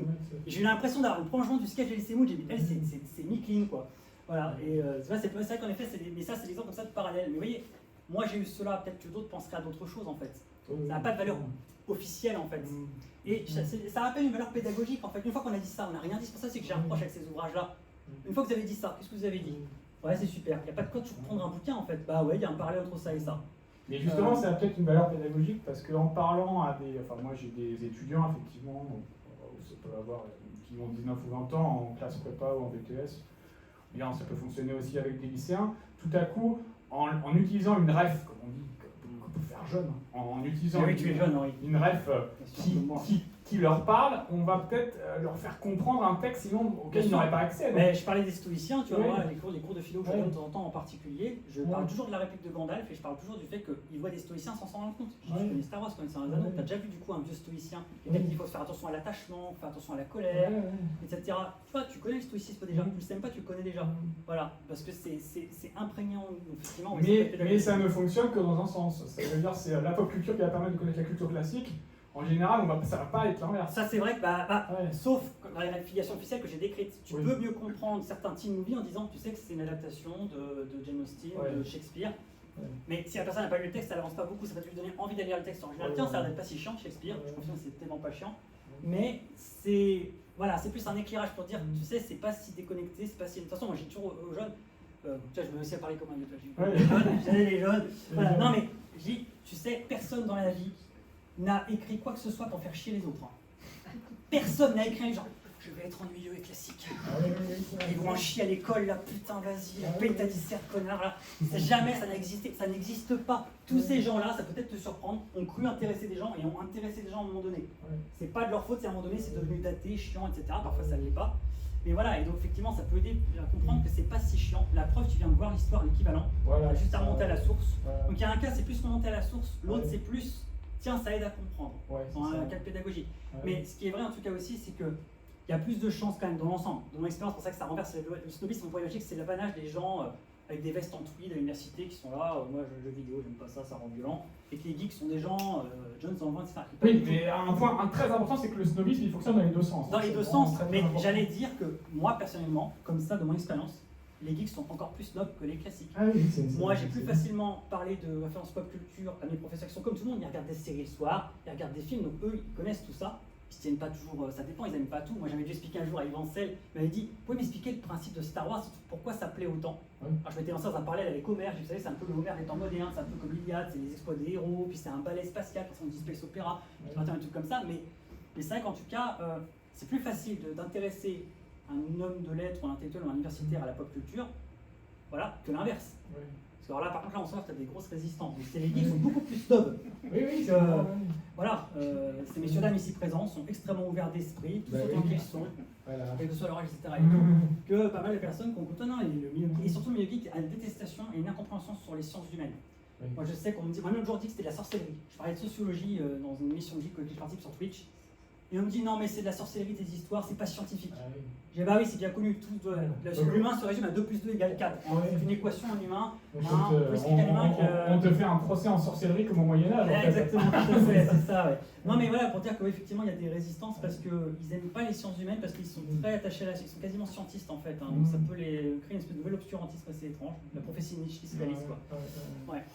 Oui, avant de laisser peut-être la parole au je veux bien parler avec ces messieurs dames. Je t'aime bien, j'aimerais parler avec toi, mais j'ai envie de parler avec eux. Allons-y, je leur laisse la parole. Non, mais je t'en prie, et puis après, la question, mon cher Henri, tu veux dire quelque chose? Et puis je la dirai après éventuellement, parce que c'est vrai. Est-ce que vous avez des questions à poser à Alexandre sur ce thème culture classique et pop culture? Des interventions, des parallèles peut-être que vous avez envie de faire, oui, vas-y. Y a-t-il un classique que tu as lu et que dont tu n'as pas revu la transcription en pop culture et que tu trouves que ça manque? Si j'étais un producteur américain, je te disais tu dois ah oui, effectivement. Lequel tu choisirais Un exercice pratique. Ah, ces questions elles sont terribles parce que tu sais qu'un jour tu y as pensé et au moment où on te le demande, tu sais plus. J'ai dû me le dire en fait en disant j'ai aimé ça, en fait pourquoi personne n'a réalisé ça. Et en plus, ta question est précise, c'est sur la pop culture, c'est pas faire un truc spécialement d'adaptation, quoi, en fait, fidèle, etc. Non, pas une adaptation, une traduction. Mais une translation comme ça en pop culture d'un classique, j'ai dû y penser, mais là ça me vient pas. Mais je suis sûr que j'ai moi, si je peux me permettre de parler. Vas-y, t'as raison. J'ai un exemple. Sors-moi de là. Moi, je te l'avais soumis d'ailleurs, parce que j'avais fait une chronique il y a 2 ans là-dedans pour le magazine de la Fringale Culturelle, magazine sur abonnement pour lequel je fais un peu de publicité au passage, dans lequel j'ai un bloc-notes. Et moi, j'avais vu par exemple Top Gun Maverick. Je l'avais adoré. Et après, je relisais Proust en même temps, mais je me dis en fait, c'est le temps retrouvé de Proust, quoi. Ah oui, sur la nostalgie, Oui, il a oui. passé récemment à la télé. C'est Et exactement sur le ça. vieillissement de Iceman, etc. Ouais, Je voyais ce le que tu voulais dire. vieillissement, Mais la question de. la mémoire involontaire et tout. Oui, sur les flashbacks qu'il a, oui, c'est voilà, sur des ouais. réminiscences et tout. Ouais, Ouais. mais je me dis, c'est un film extrêmement croustillant en fait, alors que. Oui, sur le rapport au passé, au Ouais, temps, ouais, etc. c'est Oui. pas Et forcément- sur le vieillissement des personnages Ouais, aussi. ouais. Les personnages qui ont vieilli. Vraiment le bat de tête et tout. Voilà. Mais sur la question là que tu me poses, toi c'est vraiment comment j'adapterais. Tu vas dire tiens, il y a un truc à faire en pop culture, il y a juste à reprendre la structure de l'histoire et puis on l'adapte. J'avoue que comme ça ne me vient pas. Mais je suis sûr que j'ai déjà pensé, que ça m'est déjà passé par la tête. En adaptation classique, oui, plein. Je pense qu'il faut l'adaptation. Il y a des adaptations de la recherche déjà qui ont déjà eu lieu, de la recherche du temps perdu. Ouais. Peut-être encore. Oui, il y a un oui. projet actuellement sur ça. Ouais. Bon. Oui, mais d'ailleurs, c'est marrant. Je sais pas si c'est une adaptation. Je crois pas, mais en fait, par rapport à des textes de ce genre d'époque, en tout cas, moi, il y a un texte, ça m'a obsédé. Bon, il est plus trop à la mode, le prochain n'arrivera jamais. Mais avec les soucis qu'a eu Gérard Depardieu ces derniers temps, moi, Gérard Depardieu, je me suis toujours dit, mais comment, avec tous les rôles littéraires qu'il a fait, on lui a laissé ça, il a fait plein de rôles littéraires extraordinaires, voilà, c'est un grand acteur, mais personne n'a pensé à le faire interpréter Gargantua. Parce que c'est Gargantua. Il y a quelque chose de très C'est ce rabaissant, géant outrancier, Oui. plein Qui est d'appétit, aussi bien dans sexuel que dans la alimentaire. démesure, ouais. Mais certains diraient, l'adaptation, elle est en vie là. Oui, voilà, c'est vrai. on l'a en personne, c'est même pas un film. Malheureusement. Et ça, je me dis, c'est quand même incroyable, on n'aura pas notre Gargantua avec Gérard Depardieu dans le rôle du géant de Rabelais. Enfin, ça serait Rabelaisien. Il y a Obélix qui est une espèce de version pop culture de Effectivement. Gargantua. Mais d'ailleurs, tu vois, Oui. typiquement, voilà, en français, il y a au programme Gargantua, quand je fais un petit cours en particulier en français à un élève, je dis toujours, parce qu'il me dit pourquoi on lit Rabelais, machin, je dis, bah tu sais, tu connais Rabelais, enfin, Rabelais, on le lit parce que c'est notre culture française, c'est trop français en fait. Ouais. Il me dit, comment ça? Je dis pas que c'est le meilleur aspect de la culture française, c'est à chacun de voir, mais c'est le côté gaulois, c'est la gauloiserie, c'est notre imaginaire culturel. Et j'ai dit, tu connais déjà Rabelais? Ah bon? Tu connais Obélix?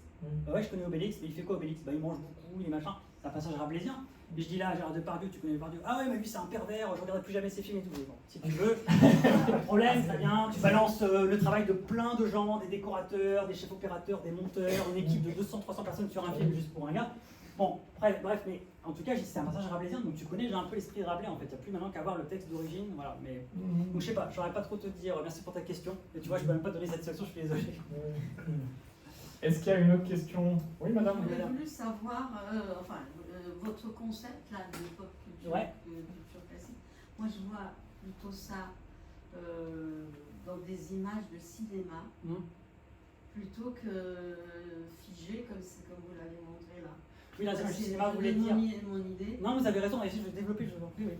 Oui, c'est un peu trop figé, ça ne bouge pas, enfin pour moi. Il n'y avait pas de connexion internet, c'est pour ça que Oui, j'ai voilà, pas- en j'avais fait, des vidéos. on voulait montrer je veux des dire, extraits, s'il y mais- a- Mais oui, s'il y avait des images, plus une voix ou des voix, bien sûr, Oui. parce que ce serait beaucoup plus gai, plus. Ah, attends, je pensais au départ que vous vouliez dire, vous, comment vous percevez ces deux mélanges de culture. Je pensais que vous voyez ça en fait entre des films. Genre, moi, quand je vois un film, je pense à tel film. En fait, non, vous voulez dire la façon dont on présente la chose en fait. Il faudrait plus la mettre Oui, en oui, image, c'est- illustrée. Bah, effectivement, Oui, c'était. c'est la façon de Oui. présenter, parce que présenter la culture classique et la Oui. pop culture, je trouve que c'est une très bonne idée. Mais un peu moins figé. Quelque chose de plus vivant. Et vous êtes obligé de faire des commentaires, Oui. alors que s'il y avait un film, ça nous emmènerait, je sais pas où. Je suis bien d'accord, mais c'est pour ça que, alors à la base, oui, j'ai dû sauter certaines images qu'en fait on m'a dit qu'il n'y avait pas de connexion internet. Ouais. Or j'avais mis des extraits de ma chaîne où je faisais le parler en vie de Roison Baudelaire, vous aviez les premières minutes du docu-fiction, et j'avais croisé les scènes où j'interprète Baudelaire, où je récite par cœur les pages de sa correspondance, il parle de son mal-être, de sa souffrance, et je croisais ça avec un épisode de House où il est chez son psy, et il parle de son mal-être et de sa souffrance, et on dirait parfois du mot pour mot. Donc là on avait vraiment une image par image. Je vois ça, par exemple, ça devrait intéresser beaucoup des collégiens, et s'il y avait un film. Enfin, Absolument. c'est- Oui, c'est vrai, oui, disons, le contenu en image. Le concept de film, Bien sûr. je pense que ce Tout à fait. serait absolument.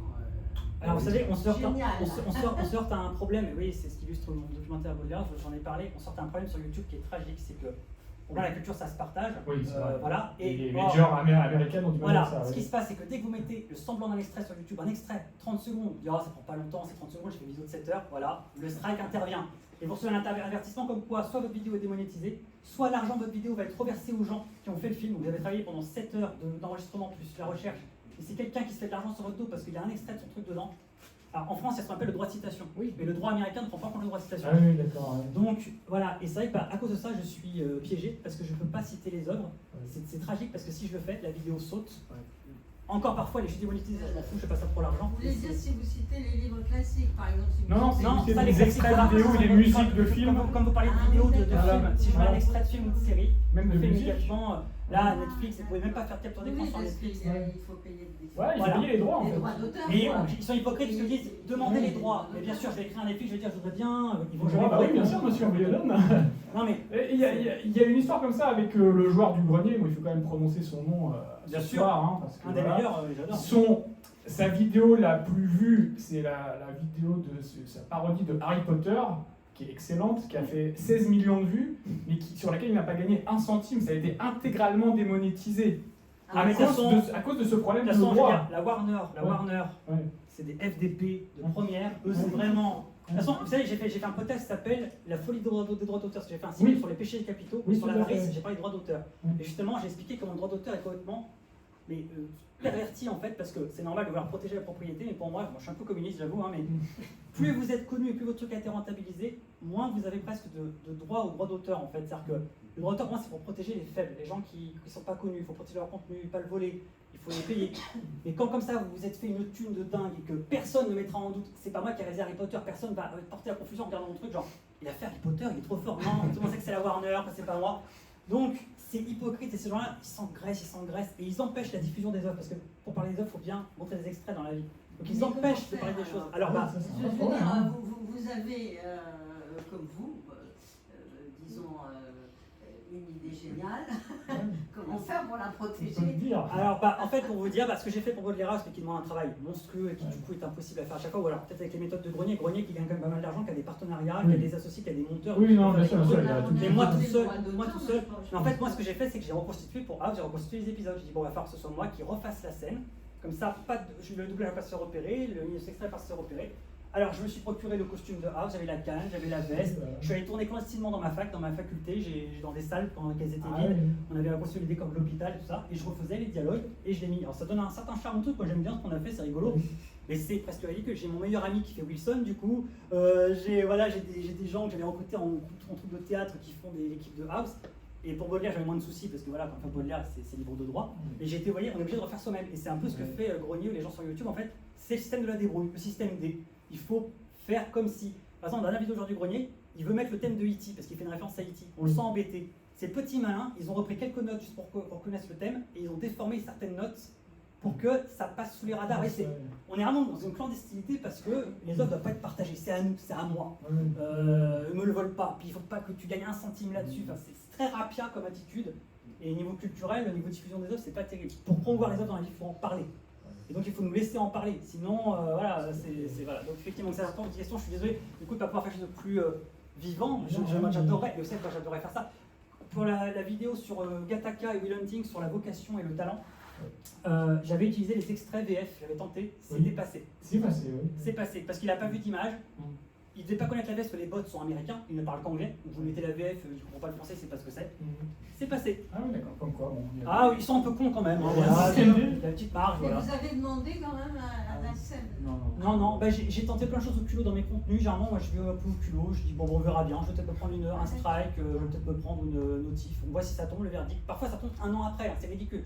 Un an que la vidéo tourne, tout d'un coup, détection de droit. Ça fait un an que la vidéo est faite, mais si vous voulez. Voilà. Donc voilà. Mais je suis d'accord avec vous, ce serait tellement mieux si c'était ça. Je suis d'accord. Ah Ce oui. serait le top du top, montrer les extraits, les images, les films. bougent, Voilà. des personnages qui parlent. La télévision dépense un budget énorme, ils le disent, parfois ils font des vannes dans C'est à vous, quand vous regardez C'est à vous, parfois ils font des blagues, genre on a juste mis une photo du film parce que ça coûtait trop cher de mettre un extrait. Vous vous rendez compte que même la télévision, le service public qui doit nous informer, nous cultiver, eux-mêmes, ils demandent gentiment, ouais, mais faudrait parler de votre film ce soir, il y a du promotionnel. Non, c'est à nous, ça coûte de l'argent, c'est 10 000 balles. Pour 30 secondes, c'est chaud quand même. Donc ils doivent renoncer à mettre l'image, vous vous rendez compte un peu. Ah Donc, oui, si oui. eux peuvent pas le faire, la télévision, Elisabeth Lemoine, imaginez-moi. Voilà. Mais vous ne pouvez pas, par exemple, passer comme documentaire, on va Ouais. dire, votre concept là à la télé. Je veux dire, si vous trouvez une chaîne... J'avais de hautes ambitions pour moi, ça me fait super plaisir. Ah ouais, écoutez, s'il y a des producteurs dans la salle qui regardent cette vidéo, ils sont intéressés par le si vous concept. trouvez une chaîne qui veut... Ah, moi franchement, on me dirait, mais le concept est trop bien, Baudelaire House et tout, faut en faire un vrai docu-fiction qui passerait à la télé. En plus, moi j'adore la télévision, j'ai pas parlé de la télé, mais Oui. le snobisme sur la télé. Oui, je voudrais que tu en parles.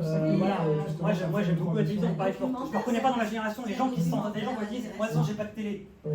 Oui, bah Oui, écoute, parce que justement, moi, ça me faisait penser un peu à Fabrice Lucchini, justement, on Ouais. aime tous les deux beaucoup, qui lui, justement, revendique. Alors, c'est très intéressant, j'allais dire comme posture, mais c'est pas une posture, justement, de à la fois lire Flaubert, Sioran, La Fontaine et tout, et puis à un moment, il va regarder les émissions de télé-réalité sur TMC et tout, et il le revendique, justement. et ça n'empêche pas d'avoir Ouais. une hiérarchie personnelle. Voilà, Il n'est pas et sur le même niveau, tout les en gardant émissions, la et ce qu'il hiérarchie, dit, c'est très bien, ce qui Ouais. pour lui, voilà, de la valeur et tout. Ouais. Mais il se passe de l'un à l'autre, et moi ça Ouais. me rappelle un peu mes journées. Moi les gens parfois me croyaient pas quand je Oui, disais. voilà. Et toi, tu passes de Baudelaire à Cyril Hanouna, en gros, si je Mais résume, ça m'est arrivé, alors je regarde Ouais. moi maintenant, Ouais. parce que les sujets sociétaux ont beaucoup envahi l'émission. Ouais. Mais en fait, ouais, à l'époque, c'était une émission sur la télé, justement, ça débriefait ce qui s'était passé à la télé. Mais moi, effectivement, à la période 2017 où je bossais sur Baudelaire House, j'avais une journée où je lisais ma biographie sur Baudelaire, donc ça pouvait être Baudelaire, justement, ou alors les Stoïciens, tout ça. Et le soir, l'Access Prime Time, je regardais les émissions tous les tôt pour me tenir au courant, puis je me marrais, parce que moi, les happenings, ça me faisait marrer. Moi, j'adore les happenings, j'adore la potacherie à la télé, ça me fait marrer, je trouve ça excellent.